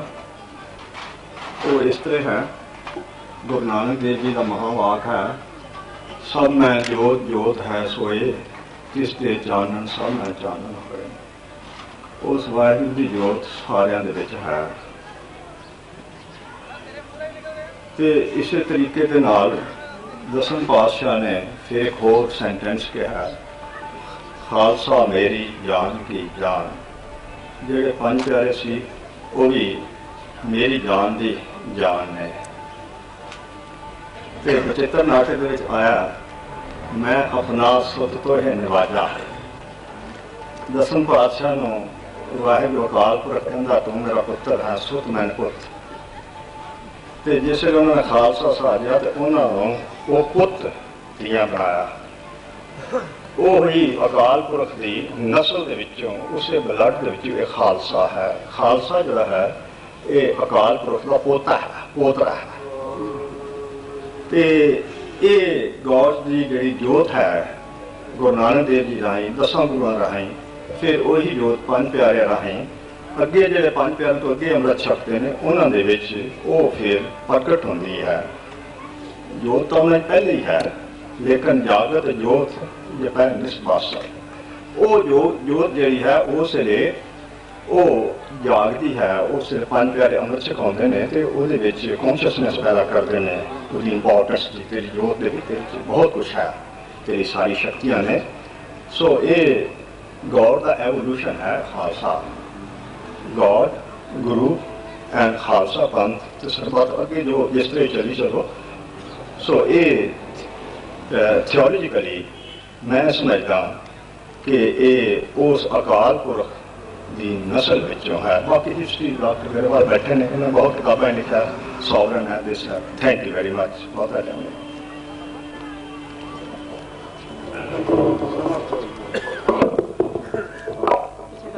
मेरा नाम बीबी करनजीत कौर है, मैं लुधियाना ही रहती हाँ, एक घरेलू की औरत हाँ। मैं काफ़ी टाइम तो डिस्कशन सुनती आ रही हूँ, लेकिन ये जो पंज प्यारे हैं और श्री गुरु ग्रंथ साहिब जी की विरोधता कर रहे हो ना, ये शायद कभी नहीं खत्म होगी जेकर असं इसनों सही मायनिਆਂ ਵਿੱਚ ना समझिए। देखो जो गुरु गोबिंद सिंह जी ने पंज प्यारे तैयार किए सी ना, ਉਸ ਟਾਈਮ ਉਹਨਾਂ ਨੂੰ ਉਹਨਾਂ ਪੰਜ ਪਿਆਰਿਆਂ ਦੀ ਜ਼ਰੂਰਤ ਪਈ ਸੀ, ਕਿਉਂਕਿ ਉਸ ਟਾਈਮ ਨਾ ਤੇ ਕੋਈ ਉਹਨਾਂ ਨੂੰ ਫ੍ਰੀਲੀ ਵਾਹਿਗੁਰੂ ਸ਼ਬਦ ਕਹਿ ਦਿੱਤਾ ਜਾ ਰਿਹਾ ਸੀ ਔਰ ਨਾ ਹੀ ਗੁਰੂ ਗ੍ਰੰਥ ਸਾਹਿਬ ਨੂੰ ਮੱਥਾ ਟੇਕਣ ਤੱਕ ਦੀ ਇਜਾਜ਼ਤ ਵੀ ਨਹੀਂ ਸੀ ਦਿੱਤੀ ਜਾ ਰਹੀ। ਉਸ ਟਾਈਮ ਸਿੱਖ ਧਰਮ ਜੋ ਹੈ ਤੁਹਾਨੂੰ ਸਾਰਿਆਂ ਨੂੰ ਪਤਾ ਹੀ ਹੈ ਕਿ ਇੱਕਦਮ ਡੁੱਬ ਰਿਹਾ ਸੀ, ਔਰ ਜਿਸ ਕਰਕੇ ਗੁਰੂ ਗੋਬਿੰਦ ਸਿੰਘ ਜੀ ਨੂੰ ਸਹਾਇਤਾ ਦੀ ਲੋੜ ਸੀਗੀ। ਉਹਨਾਂ ਨੇ ਆਪਣੇ ਜਦੋਂ ਚਾਰੇ ਪੁੱਤਰ ਮਾਰ ਦਿੱਤੇ, ਉਹਨਾਂ ਦੇ ਸਾਹਮਣੇ ਇੱਕ ਸਮੱਸਿਆ ਆ ਗਈ ਸੀ ਕਿ ਮੈਨੂੰ ਹੁਣ ਕੋਈ ਸਾਥੀ ਚਾਹੀਦੇ ਆ ਜਿਹੜੇ ਮੇਰੇ ਨਾਲ ਲੜ ਸਕਣ, ਤਾਂ ਉਹਨਾਂ ਨੇ ਉਹ ਜੋ ਪੰਜ ਪਿਆਰੇ ਤਿਆਰ ਕਰ ਲਏ। ਲੇਕਿਨ ਅਸੀਂ ਜੋ ਹੈ ਅੱਜ ਇੱਕ ਪਾਸੇ ਤੇ ਕਹੀ ਜਾ ਰਹੇ ਹਾਂ ਕਿ ਸ਼੍ਰੀ ਗੁਰੂ ਗ੍ਰੰਥ ਸਾਹਿਬ ਜੀ ਗੁਰੂ ਹੈ,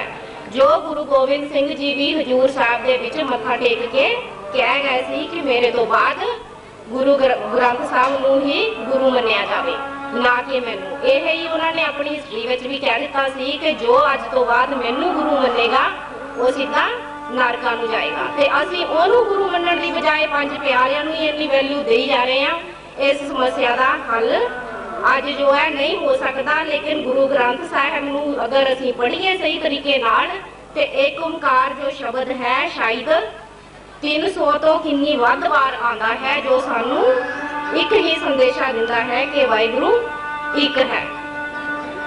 ਲੇਕਿਨ ਅਸੀਂ ਉਸੇ ਵਿਚਾਰ ਨੂੰ ਸਮਝਣ ਦੀ ਕੋਸ਼ਿਸ਼ ਨਹੀਂ ਕਰ ਰਹੇ ਜੋ ਸਾਂਝੀਵਾਲਤਾ ਸਾਨੂੰ ਚਾਹੀਦੀ ਹੈ। ਅੱਜ ਦਾ ਜੋ ਮਾਹੌਲ ਹੈ ਉਹ ਇਹ ਮੰਗਦਾ ਹੈ ਧਰਮ ਔਰ ਮਾਹੌਲ ਦਾ ਸੰਤੁਲਨ, ਜੋ ਅਸੀਂ ਨਹੀਂ ਬਣਾਉਣਾ ਚਾਹ ਰਹੇ। ਇਹ ਮਾਹੌਲ ਕਿਵੇਂ ਬਣਾਇਆ ਜਾ ਸਕਦਾ ਹੈ ਅਗਰ ਇੱਥੇ ਸਿੱਖ ਧਰਮ, ਹਿੰਦੂ ਧਰਮ ਔਰ ਮੁਸਲਿਮ ਧਰਮ ਸਾਰਿਆਂ ਨੂੰ ਮੰਨਣ ਵਾਲਿਆਂ ਦਾ ਇੱਕ ਸੈਮੀਨਾਰ ਬੁਲਾਈਏ ਔਰ ਉਹਨਾਂ ਦੇ ਵਿੱਚ ਅਗਰ ਅਸੀਂ ਫੇਰ ਚੁਣਨਾ ਚਾਹੁੰਦੇ ਹੋਈਏ ਤਾਂ ਅਸੀਂ ਅੱਜ ਦੇ ਮਾਹੌਲ ਦੀਆਂ ਸਮੱਸਿਆਵਾਂ ਨੂੰ ਸਾਹਮਣੇ ਰੱਖ ਕੇ ਉਹਨਾਂ ਦੇ ਵਿੱਚੋਂ ਇੱਕ ਐਸੇ ਪੈਦਾ ਕੀਤੇ ਜਾ ਸਕਦੇ ਹਨ ਜੋ ਸਹੀ ਮਾਇਨਿਆਂ ਵਿੱਚ ਸਾਨੂੰ ਕਰਨਾ ਚਾਹੀਦਾ ਹੈ। ਜਿਵੇਂ ਅਕਾਲ ਪੁਰਖ ਵਾਹਿਗੁਰੂ ਕਹਿੰਦਾ ਹੈ ਕਿ ਵਾਹਿਗੁਰੂ ਇੱਕ ਹੈ, ਲੇਕਿਨ ਦੇਖੋ ਅਸੀਂ ਇੱਥੇ ਸਿੱਖ ਹੋ ਕੇ ਵੀ ਆਪਣੇ ਆਪ ਨੂੰ ਸਿੱਖ ਠਹਿਰਾਉਂਦੇ ਨਹੀਂ ਕਰ ਰਹੇ। ਦੇਖੋ ਅਗਰ ਇਸ ਦਾ ਫੈਸਲਾ ਹੁਣੇ ਹੀ ਤੁਸੀਂ ਕਰਨਾ ਚਾਹੋ ਤਾਂ ਕਰ ਸਕਦੇ ਹੋ, ਇੱਕ ਦਾੜੀ ਦੀ ਸਮੱਸਿਆ ਨੂੰ ਲੈ ਕੇ ਹੀ। ਦੇਖੋ ਅੱਜ ਅਸੀਂ ਇਹ ਹੀ ਮੰਨਣੇ ਯਾਰ ਨਹੀਂ ਕਿ ਪ੍ਰਸ਼ਨ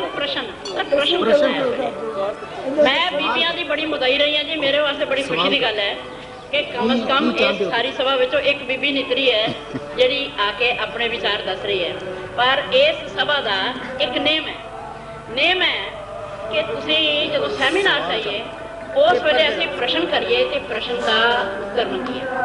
ਮੈਂ ਤੁਹਾਡੇ ਵਿਚਾਰਾਂ ਨਾਲ ਪੂਰੀ ਤਰ੍ਹਾਂ ਸਹਿਮਤ ਨਹੀਂ, ਇੱਕ ਮਿੰਟ ਵੀ ਮੈਂ ਤੁਹਾਡੀ ਗੱਲ ਸੁਣ ਲਈ। ਇੱਕ ਲੋਕ ਕਹਾਵਤ ਹੈ ਕਿ ਦੇਖ ਕੇ ਦਾਣਾ ਹੀ ਚੋਈਦਾ। ਅੱਛਾ ਜੀ, ਠੀਕ ਹੈ। ਤੇ ਇਹ ਤੇ ਆਪਾਂ ਬੀਬੀਆਂ ਨੂੰ ਗੱਲ ਦੀ ਸਮਝ ਆ ਜਾਂਦੀ ਹੈ। ਮੈਨੂੰ ਵੀ ਆ ਗਈ ਤੁਹਾਡੀ ਗੱਲ ਦੀ ਸਮਝ। ਇਸ ਵੇਲੇ 10 ਵਕਤਿਆਂ ਨੇ ਮੈਂ ਆਪਣੇ ਵੱਲੋਂ ਸੋਚਿਆ ਇਹ ਸੀ ਕਿ ਤੁਹਾਨੂੰ ਟਾਈਮ ਬੋਲਣ ਦਾ ਜ਼ਿਆਦਾ ਮਿਲੇਗਾ ਤੇ ਮੇਰੀ ਥੋੜੀ ਜਿਹੀ ਛੇਤੀ ਮੁਕਤੀ ਹੋ ਜਾਏਗੀ। ਤੇ ਹੋਇਆ ਇਹ ਹੈ ਕਿ ਤੁਸੀਂ ਮੇਰਾ ਵੀ ਟਾਈਮ ਸਾਰਾ ਹੀ ਲੈ ਗਏ ਹੋ। ਹੁਣ ਮੈਂ ਪ੍ਰਧਾਨ ਸਾਹਿਬ ਅੱਗੇ ਬੇਨਤੀ ਕਰਨੀ ਹੈ, ਪਹਿਲੇ ਮੈਨੂੰ ਇਹ ਦੱਸ ਦੇਣ ਕਿ ਮੈਂ ਕਿੰਨੇ ਟਾਈਮ 'ਚ ਆਪਣੀ ਗੱਲ ਸਮਾਪਤ ਕਰਨੀ ਹੈ, ਕਿਉਂਕਿ ਮੈਂ ਟਾਈਮ ਦੀ ਪਾਬੰਦੀ ਤੋਂ ਬਿਨਾਂ ਕੰਮ ਨਾ ਕਰਦੀ ਹੁੰਦੀ ਹਾਂ, ਕਾਲਜ ਵਿੱਚ ਕਰਾਉਣੀ ਆ ਨਾ ਇੱਥੇ ਕਰਾਉਣੀ, ਕਿਉਂਕਿ ਇਸ ਤਰ੍ਹਾਂ ਸੈਮੀਨਾਰ ਦਾ ਕਲਚਰ ਖਤਮ ਹੋ ਜਾਂਦਾ, ਕਿਉਂਕਿ ਸੈਮੀਨਾਰ ਦੀਆਂ ਸੀਮਾਵਾਂ ਨੇ। ਦੂਸਰੀ ਗੱਲ, ਸੈਮੀਨਾਰ ਹਮੇਸ਼ਾ ਜਦੋਂ ਵੀ ਕਰਵਾਏ ਜਾਂਦੇ ਨੇ ਇੱਕ ਨਿਸ਼ਚਿਤ ਵਿਸ਼ੇ ਉੱਤੇ ਕਰਵਾਏ ਜਾਂਦੇ ਨੇ। ਔਰ ਮੈਨੂੰ ਕਦੇ ਕਦੇ ਬੜੀ ਹੈਰਾਨੀ ਹੁੰਦੀ ਹੈ ਕਿ ਅਸੀਂ ਸੈਮੀਨਾਰ ਕੱਢਿਆ ਤੇ ਗੁਰੂ ਨੇ ਇੱਕ ਜਿਹੜੀ ਸੰਸਥਾ ਬਣਾਈ ਸੀ ਉਹ ਆਉਣ ਵਾਲੇ ਸਮਿਆਂ ਵਾਸਤੇ ਸੀ। ਅੱਜ ਇਸ ਸੰਸਥਾ ਦੀ ਲੋੜ, ਦੋ ਲੋੜਾਂ ਨੇ, ਇੱਕ ਹੈ ਕੇਂਦਰੀ, ਇੱਕ ਹੈ ਸਥਾਨਕ। ਜੇ ਸਿੱਖ ਪੰਥ ਇਕੱਠਾ ਹੋ ਕੇ ਇਸ ਸੰਸਥਾ ਦੀ ਕੇਂਦਰੀ ਹਸਤੀ ਨਿਸ਼ਚਿਤ ਕਰ ਸਕੇ, ਇਹ ਆਪਣੇ ਆਪ ਵਿੱਚ ਉਦੋਂ ਵੀ ਵੱਡਾ ਕ੍ਰਿਸ਼ਨ ਹੋਵੇਗਾ। ਕਰਕੇ ਵੇਖੋ, ਜਰਾ ਸੋਚ ਕੇ ਦੇਖੋ। ਲੋੜ ਪੈ ਗਈ ਕਿਸੇ ਦੇਸ਼ ਵਿੱਚ। ਅੱਜ ਸਿੱਖ ਸਿਰਫ ਪੰਜਾਬ 'ਚ ਨਹੀਂ, ਅੱਜ ਸਿੱਖ ਨਿਰਾ ਹਿੰਦੁਸਤਾਨ 'ਚ ਨਹੀਂ, ਅੱਜ ਸਿੱਖ ਵਿਦੇਸ਼ਾਂ 'ਚ ਵੀ ਪਿਆ। ਤਾਂ ਕੀ ਉਹਨਾਂ ਸਿੱਖਾਂ ਵਾਸਤੇ ਅਕਾਲ ਤਖਤ ਤੇ ਸਿੰਘ ਸਾਹਿਬਾਨ ਨਹੀਂ ਹੋਣਗੇ? ਉਹਨਾਂ ਦੀ ਪ੍ਰਤੀਨਿਧਤਾ ਕੌਣ ਕਰੇਗਾ? ਜੇ ਕੇਂਦਰੀ ਹਸਤੀ ਦੀ ਗੱਲ ਕਰ ਰਹੇ ਹੋ, ਸੋਚੋ ਜ਼ਰਾ ਇਸ ਗੱਲ ਨੂੰ ਚੰਗੀ ਤਰ੍ਹਾਂ ਅਸੀਂ ਸਮਝ ਲਈਏ। ਪਹਿਲੇ ਸਾਡੀ ਗੱਲ ਗੁਰੂ ਸਾਹਿਬ ਨੇ ਜਿਹੜੀ ਸਾਡੇ ਨਾਲ ਜੋੜ ਦਿੱਤੀ, ਉਹ ਤਾਂ ਬੜੀ ਖੂਬਸੂਰਤ ਗੱਲ ਹੈ ਕਿ ਉਹਨਾਂ ਦੇ ਵੇਲੇ ਹੀ ਅਕਾਲ ਤਖਤ ਦੀ ਸਿਰਜਣਾ ਹੋ ਗਈ। ਔਰ ਅਕਾਲ ਤਖਤ ਦਾ ਪਹਿਲੇ ਜਥੇਦਾਰ ਕੌਣ ਸੀ ਬਈ? ਭਾਈ ਗੁਰਦਾਸ। ਅਕਾਲ ਤਖਤ ਦਾ ਪਹਿਲਾ ਸੇਵਾ ਕਿਹਨੇ ਕੀਤੀ ਹੈ? ਸ਼ਸਤਰਾਂ ਦੀ ਸੇਵਾ ਕਿਸ ਨੂੰ ਮਿਲੀ ਹੈ? ਅਕਾਲ ਤਖਤ ਦੀ ਸੇਵਾ ਆਪਾਂ ਇਤਿਹਾਸ ਬੈਠੀਏ ਨਾ ਜਰਾ ਗੱਲਾਂ ਨਾ ਕਰੀਏ ਟੈਕਸਟ ਪੜੋ ਨਾ ਟੈਕਸਟ ਵਿੱਚ ਭਾਈ ਗੁਰਦਾਸ ਜਿਹੜੇ ਨੇ ਇਹ ਅਕਾਲ ਤਖਤ ਦੇ ਪਹਿਲੇ ਜਥੇਦਾਰ ਨੇ ਔਰ ਹਰਮੰਦਰ ਸਾਹਿਬ ਦੇ ਪਹਿਲੇ ਗ੍ਰੰਥੀ ਬਾਬਾ ਬੁੱਢਾ ਜੀ ਨੇ ਤੁਹਾਨੂੰ ਸਾਰਿਆਂ ਨੂੰ ਪਤਾ ਸ਼ਸਤਰ ਤਖਤ ਔਰ ਗ੍ਰੰਥ ਇਹ ਦੋ ਵੱਖਰੇ ਹੋ ਗਏ ਜਿੱਥੇ ਗੁਰੂ ਗ੍ਰੰਥ ਸਾਹਿਬ ਜੀ ਦੀ ਮਰਿਆਦਾ ਹੈ ਉੱਥੇ ਤਖਤ ਦੀ ਆਪਣੀ ਮਰਿਆਦਾ ਹੈ ਔਰ ਤਖਤ ਦੇ ਵਾਰਿਸ ਕੌਣ ਰਹੇ ਨੇ ਸ਼ਸਤਰ ਗੱਲ ਸਮਝੀਏ ਤਖਤ ਦਾ ਵਾਰਿਸ ਕੌਣ ਹੈ ਬੰਦਾ ਤਖਤ ਦਾ ਵਾਰਿਸ ਸ਼ਸਤਰ ਹੈ ਅੱਜ ਦਿਨ ਤੱਕ ਤੁਸੀਂ ਸਾਰੇ ਤਖਤਾਂ ਤੇ ਜਾਓ ਤਖਤ ਤੇ ਵਿਰਾਜਮਾਨ ਕੌਣ ਹੈ ਸ਼ਸਤਰ ਸ਼ਸਤਰ ਇਹਦਾ ਪ੍ਰਤੀਕ ਹੈ ਅਕਾਲ ਦਾ ਪ੍ਰਥਮੇ ਖੰਡਾ ਸਾਧ ਕੇ ਜਿਨ ਸਾਹਿਬ ਸਾਰੂ ਪਾਇਆ ਅਕਾਲ ਦੀ ਪੂਜਾ ਸ਼ਸਤਰ ਦੀ ਪੂਜਾ ਐਵੇਂ ਨਹੀਂ ਹੋਈ ਇਹ ਗੱਲ ਡਿਬੇਟੇਬਲ ਹੈ ਸ਼ਾਮ ਸਾਹਿਬ ਨਾਲ ਮੈਂ ਬੈਠ ਕੇ ਅੱਜ ਹੀ ਕਰਕੇ ਜਾਵਾਂਗੀ ਇਹਨਾਂ ਦਾ ਸਵਾਲ ਮੇਰੇ ਵੱਲ ਆ ਗਿਆ ਇਹ ਮੈਂ ਅੱਜ ਹੀ ਕਰਕੇ ਜਾਵਾਂਗੀ ਮੈਂ ਸਿਰਫ ਤੁਹਾਨੂੰ ਇੱਕ ਗੱਲ ਜਿਹੜੀ ਇਹਦੇ ਚੋਂ ਜਿਹੜੇ ਸਾਡੇ ਮਨ 'ਚ ਵਿਵਾਦ ਪੈਦਾ ਹੋ ਰਹੇ ਨੇ ਮੈਂ ਸਿਰਫ ਇਹ ਕਹਿੰਦੀ ਹਾਂ ਕਿ ਅਸੀਂ ਇਹਨਾਂ ਵਿਵਾਦਾਂ ਨੂੰ ਜ਼ਰਾ ਸੰਜਮ ਨਾਲ ਸਮੇਟਣ ਦੀ ਕੋਸ਼ਿਸ਼ ਕਰੀਏ ਪੰਜ ਪਿਆਰਿਆਂ ਦੀ ਜ਼ਰੂਰਤ ਪਦਵੀ ਹੱਦ ਸੀਮਾ ਦੋ ਤਰ੍ਹਾਂ ਨਿਸ਼ਚਿਤ ਹੋਣੀ ਚਾਹੀਦੀ ਹੈ ਜੇ ਤੁਹਾਨੂੰ ਲੱਗਦਾ ਹੈ ਕਿ ਸਾਰਾ ਸਿੱਖ ਪੰਥ ਬਾਹਰਲਾ ਉਹ ਵੀ ਤਾਂ ਤੁਹਾਡੇ ਨੇ ਨਾ ਜਿਹੜੇ ਬਾਹਰ ਚਲੇ ਗਏ ਨੇ ਉਹ ਵੀ ਤਾਂ ਤੁਹਾਡੇ ਨੇ ਉਹ ਪੰਥ ਦੇ ਹਿੱਸੇਦਾਰ ਨੇ ਪੰਥ ਨੇ ਤੇ ਜੇ ਉਹ ਹੈ ਤੇ ਉਹਨਾਂ ਵਾਸਤੇ ਕੇਂਦਰੀ ਹਸਤੀ ਪੰਜਾਬ ਵਿੱਚ ਤੁਸੀਂ ਅੱਜ ਬਣਾ ਦਿਓ ਜਾਂ ਅਕਾਲ ਤਖਤ ਜੀ ਨੂੰ ਸਭ ਠੀਕ ਹੈ ਪਰ ਕੀ ਜੇ ਉੱਥੇ ਕਦੀ ਸੰਕਟ ਦੀ ਸਥਿਤੀ ਆ ਜਾਵੇ ਤੇ ਇਹ ਸਿੰਘ ਸਾਹਿਬਾਨ ਉੱਥੇ ਜਾਣਗੇ ਜਾਂ ਉਹ ਇੱਥੇ ਆਉਣਗੇ ਕਿਵੇਂ ਨਿਬੇੜੋਗੇ ਗੱਲ ਸੋਚ ਲਈਏ ਇਸੇ ਕਰਕੇ ਜਿਹੜੀ ਸਮਾਜਿਕ ਪ੍ਰਤੀਨਿਧਤਾ ਸੀ ਉਹ ਪੰਜ ਮੁਖੀ ਸਿੱਖ ਚੁਣੇ ਸਨ ਜਿਹੜੇ ਸਚਿਆਰ ਸਨ ਜਿਹੜੇ ਪੰਚ ਸਨ ਜਿਹੜੇ ਪੰਜ ਗੁਣਾਂ ਦੇ ਚੰਗੇ ਧਾਰਨੀ ਸਨ ਜਿਨ੍ਹਾਂ ਕੋਲ ਸੱਤ ਸੰਜਮ ਧੀਰਜ ਧਰਮ ਵਰਗੇ ਗੁਣ ਸਨ ਅੱਜ ਉਹਨਾਂ ਗੁਣਾਂ ਦੀ ਪਹਿਚਾਣ ਕਰੋ ਅੱਜ ਪ੍ਰੋਬਲਮ ਕਿੱਥੇ ਹੈ ਕਿ ਅਸੀਂ ਉਹਨਾਂ ਗੁਣਾਂ ਦੀ ਪਛਾਣ ਕੀਤੇ ਬਿਨਾਂ ਲੈ ਬਈ ਤੂੰ ਵੀ ਕਾਕਾ ਸਵੇਰੇ ਆ ਜਾਈਂ ਪੰਜ ਪਿਆਰਿਆਂ 'ਚ ਸ਼ਾਮਲ ਹੋਣਾ ਹੋਏ ਰਿਹਾ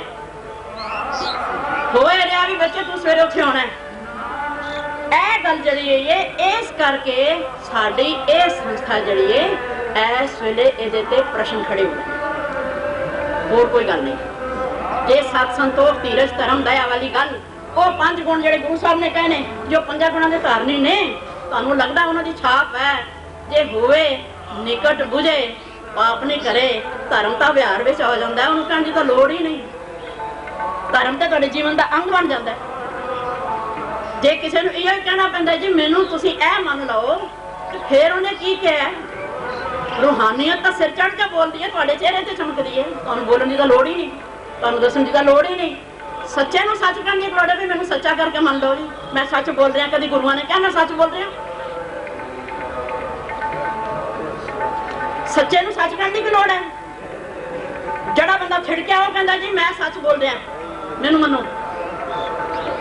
ਮੈਂ ਸੌਂ ਚੁੱਕਣ ਲੱਗ ਪਓਗੇ ਅੱਜ ਜਿਹੜੀ ਗੱਲ ਹੈ ਅਗਲੀ ਗੱਲ ਇੱਕ ਅਸੀਂ ਇਸ ਦਾ ਧਿਆਨ ਰੱਖੀਏ ਇਹਨਾਂ ਦਾ ਸਵਾਲ ਸੀ ਦੋਸਾਂਝ ਸਾਹਿਬ ਦਾ ਕਿ ਅਸੀਂ ਗੁਰੂ ਗ੍ਰੰਥ ਸਾਹਿਬ ਜੀ ਨੂੰ ਛੱਡ ਕੇ ਪੰਜ ਪਿਆਰਿਆਂ ਤੋਂ ਤਵੱਕੋ ਅਗਰ ਕਰਨੇ ਆ ਰਾਹਨੁਮਾਈ ਦੀ ਤਾਂ ਕੀ ਗੁਰੂ ਗ੍ਰੰਥ ਸਾਹਿਬ ਹੋਣਾ ਮੈਂ ਵੀਰ ਨੂੰ ਇੱਕ ਬੇਨਤੀ ਕਰਾਂਗੀ ਇਹ ਸ਼ਬਦ ਸਾਨੂੰ ਕਿਸੇ ਵੇਲੇ ਵੀ ਸੰਕਟ ਵਿੱਚ ਪਾ ਸਕਦੇ ਨੇ ਆਪਾਂ ਇਹੋ ਜਿਹਾ ਸ਼ਬਦ ਵਰਤੋਂ ਥੋੜਾ ਜਿਹਾ ਗੁਰੇਜ਼ ਕਰਿਆ ਕਰੀਏ ਦੂਜੀ ਗੱਲ ਜਦੋਂ ਮੈਂ ਪੂਰਾ ਮੰਨ ਕੇ ਤਾਂ ਪੁੱਛਿਆ ਤੁਹਾਨੂੰ ਨਾ ਲੱਗਿਆ ਮੈਨੂੰ ਤਾਂ ਪੂਰਾ ਲੱਗਿਆ ਮੈਨੂੰ ਤਾਂ ਪੰਜ ਪਿਆਰਿਆਂ ਦੀ ਲੋੜ ਨਹੀਂ ਗੁਰੂ ਗ੍ਰੰਥ ਸਾਹਿਬ ਹੈਗੇ ਦੇਖੋ ਵੀਰੇ ਜਿਹੜੇ ਪੰਜ ਪਿਆਰਿਆਂ ਦੀ ਲੋੜ ਹੈ ਨਾ ਕਦੋਂ ਲੋੜ ਹੈ ਨਾ ਪੰਜ ਪਿਆਰਿਆਂ ਦੀ ਲੋੜ ਤੁਹਾਨੂੰ ਹਰ ਵੇਲੇ ਹੈ ਤੁਹਾਨੂੰ ਕਦੀ ਹੈ ਤੁਹਾਨੂੰ ਕਿਸੇ ਸੰਕਟ ਵਿੱਚ ਹੈ ਤੁਹਾਨੂੰ ਕਿਸੇ ਖੁਸ਼ੀ ਦੇ ਸਮੇਂ 'ਚ ਹੈ ਸਾਡੇ ਅਸੀਂ ਪੁਰਾਣੇ ਵਕਤਾਂ ਵਿੱਚ ਵੇਖਦੇ ਰਹੇ ਕਿ ਵਿਸਾਖੀ ਵਾਲੇ ਦਿਨ ਸਾਡੇ ਘਰ ਪੰਜ ਪਿਆਰੇ ਆਉਂਦੇ ਸਨ ਪੰਜ ਸਿੱਖ ਆਉਂਦੇ ਸਨ ਤੇ ਉਹਨਾਂ ਦੇ ਚਰਨ ਧੋ ਕੇ ਪ੍ਰਸ਼ਾਦਾ ਛਕਾਉਣਾ ਇਹ ਅੱਜ ਵੀ ਬਾਹਰ ਵੀ ਰਸਮਾਂ ਹਨ ਇਹ ਪੰਜ ਪਿਆਰਿਆਂ ਦੀ ਲੋੜ ਤੁਹਾਨੂੰ ਖੁਸ਼ੀ ਵਿੱਚ ਵੀ ਪੈਂਦੀ ਹੈ ਕਿਸੇ ਹੋਰ ਗੱਲ 'ਚ ਵੀ ਗੁਰੂ ਨਾਲ ਸਿੱਧਾ ਰਿਸ਼ਤਾ ਜੋੜਿਆ ਸੀਗਾ ਗੁਰੂ ਸਾਹਿਬ ਨੇ ਸਿੱਧਾ ਰਿਸ਼ਤਾ ਜੋੜਿਆ ਮੰਨ ਵੀ ਰਹੇ ਨਾ ਗੱਲ ਹੈ ਇਹ ਗੱਲ ਉਹ ਨਹੀਂ ਜਦੋਂ ਗੁਰੂ ਸਾਹਿਬ ਆਪ ਆਪਣੀ ਬਾਣੀ ਵਿੱਚ ਕਹਿ ਰਹੇ ਨੇ ਦੇਖੋ ਤੁਸੀਂ ਮੰਨੋ ਜਾਂ ਨਾ ਮੰਨੋ ਤੁਹਾਡੀ ਇੱਛਾ ਹੈ ਤੁਸੀਂ ਮੰਨੋ ਜਾਂ ਨਾ ਮੰਨੋ ਤੁਹਾਡੀ ਇੱਛਾ ਹੈ ਲੇਕਿਨ ਜਦੋਂ ਗੁਰੂ ਨੇ ਆਪ ਕਹਿ ਦਿੱਤਾ ਹੈ ਮੈਂ ਤੁਹਾਡੇ ਨਾਲ ਗੱਲ ਪੱਲਿਓ ਨਹੀਂ ਕਹਿ ਰਹੀ ਜੋ ਗੁਰੂ ਨੇ ਕਿਹਾ ਮੈਂ ਤੁਹਾਡੇ ਕੋਲ ਉਹ ਗੱਲ ਦੁਹਰਾਤੀ ਮੰਨਣਾ ਨਾ ਮੰਨਣਾ ਦਸਾਂਝ ਸਾਹਿਬ ਉਹ ਤੁਹਾਡਾ ਆਪਣਾ ਮੈਂ ਤਾਂ ਮੰਨਦਾ ਜੀ ਗੁਰੂ ਉਹ ਹੋ ਗਿਆ ਥੈਂਕ ਯੂ ਫਿਰ ਤਾਂ ਗੱਲ ਹੀ ਠੀਕ ਹੋ ਗਈ ਹੁਣ ਵਿਚਕਾਰ ਸਿਰਫ ਇੱਕ ਗੱਲ ਰਹਿ ਗਈ ਹੈ ਜਿਹੜੀ ਹੋਣੀ ਚਾਹੀਦੀ ਸੀ ਇਹਨਾਂ ਨੇ ਮਾਡਲ ਦੀ ਗੱਲ ਕੀਤੀ ਹੈ ਦੇਖੋ ਮਾਡਲ ਜਿਹੜੇ ਨੇ ਇਹ ਤੁਹਾਡੇ ਜਦੋਂ ਤੁਸੀਂ ਕਿਸੇ ਗੱਲ ਨੂੰ ਅਧਿਐਨ ਕਰਦੇ ਹੋ ਨਾ ਇਹ ਤੁਹਾਡੇ ਸੰਚਾਰ ਮਾਡਲ 'ਚ ਹੁੰਦੇ ਨੇ ਤੁਸੀਂ ਜਦੋਂ ਆਪਣੀ ਗੱਲ ਨੂੰ ਸੰਚਾਰਿਤ ਕਰਦੇ ਹੋ ਗੱਲ ਇਹ ਹੁੰਦੀ ਹੈ ਕਿ ਮੈਂ ਕੀ ਕਿਹਾ ਤੁਸੀਂ ਕੀ ਸਮਝਿਆ ਤੇ ਤੁਸੀਂ ਅੱਗੋਂ ਕਨਵੇ ਕੀ ਕੀਤਾ ਇਹ ਜਦੋਂ ਤਿੰਨ ਤਰ੍ਹਾਂ ਦੀ ਗੱਲ ਦੀ ਸਾਡੀ ਸੰਚਾਰ ਮਾਡਲ ਜਿਹੜਾ ਹੈ ਇਹ ਤਿੰਨ ਹੈ ਇਹਦੇ ਤਿੰਨ ਤਰ੍ਹਾਂ ਨੇ ਤੇ ਜਦੋਂ ਗੁਰੂ ਸਾਹਿਬ ਨੇ ਇਸ ਗੱਲ ਨੂੰ ਕਿਵੇਂ ਸਮਝਿਆ ਔਰ ਗੁਰੂ ਤੁਸੀਂ ਕਹਿੰਦੇ ਜੇ ਪਹਿਲਾਂ ਘੜਿਆ ਹੋਇਆ ਮਾਡਲ ਸੀ ਜਾਂ ਉਹਨਾਂ ਨੂੰ ਬਾਅਦ ਵਿੱਚ ਬਣਾਉਣ ਦੀ ਲੋੜ ਪਈ ਹੈ ਕਹਿੰਦੇ ਜੇ ਗੁਰੂ ਨੂੰ ਲੋੜ ਨਾ ਮਹਿਸੂਸ ਹੁੰਦੀ ਤਾਂ ਫਿਰ ਗੁਰੂ ਨੇ ਸ਼ਾਇਦ ਪੰਜ ਪਿਆਰੇ ਨਹੀਂ ਸੀ ਬਣਾਉਣੇ ਮੈਨੂੰ ਸਿਰਫ ਇਹ ਲੱਗਦਾ ਗੁਰੂ ਨੇ ਪੰਜ ਪਿਆਰੇ ਬਣਾਏ ਨੇ ਜਦੋਂ ਪੰਜ ਪਿਆਰੇ ਸਾਜੇ ਨੇ ਤਾਂ ਸੱਚਮੁੱਚ ਗੁਰੂ ਨੂੰ ਲੋੜ ਸੀ ਤੇ ਇਦੋਂ ਪਿਆਰੇ ਪਹਿਲੇ ਪੰਜ ਪਿਆਰਿਆਂ ਦਾ ਇਹ ਮਾਡਲ ਕਿਧਰੇ ਬਣਿਆ ਹੋਵੇਗਾ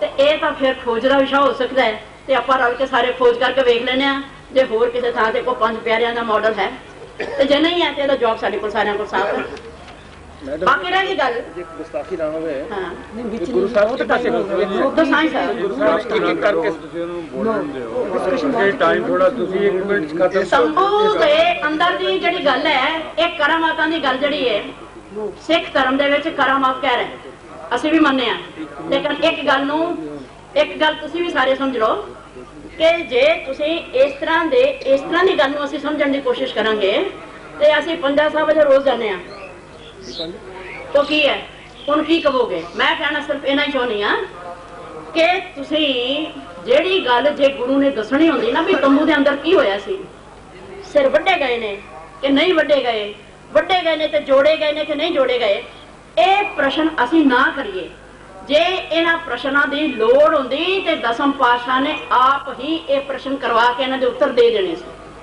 ਸਾਡੇ ਵਾਸਤੇ ਗੁਰੂ ਨੇ ਇੰਨੀ ਸੇ ਦਿੱਤੀ ਗੁਰ ਕਹਿਆ ਸਾਕਾਰ ਕਮਾਓ ਗੁਰ ਕੀ ਕਰਨੀ ਕਾਹੇ ਤਾਓ ਸਾਡੇ ਵਾਸਤੇ ਇੰਨਾ ਹੀ ਠੀਕ ਹੈ ਆਪਾਂ ਜਿੰਨੇ ਪ੍ਰਸ਼ਨ ਕਰਦੇ ਜਾਵਾਂਗੇ ਸਾਡੀ ਦ੍ਰਿਸ਼ਟੀ ਵਿਕਰਿਤ ਹੁੰਦੀ ਜਾਏਗੀ ਅਸੀਂ ਵਿਕਰਿਤ ਹੋ ਕੇ ਸਾਨੂੰ ਹਾਸਲ ਕੁਝ ਨਹੀਂ ਹੋਣ ਲੱਗਾ ਤੁਸੀਂ ਵਿਸ਼ਵਾਸ ਕਰਕੇ ਗੁਰੂ ਦੀ ਕਰਨੀ ਵੱਲ ਚੱਲੋ ਜੋ ਗੁਰੂ ਨੇ ਕਿਹਾ ਉਹਨੂੰ ਮੰਨੋ ਬਾਕੀ ਦੇ ਪ੍ਰਸ਼ਨਾਂ ਨੂੰ ਛੱਡ ਦਿਓ ਵਾਹਿਗੁਰੂ ਜੀ ਕਾ ਖਾਲਸਾ ਵਾਹਿਗੁਰੂ ਜੀ ਕੀ ਫਤਿਹ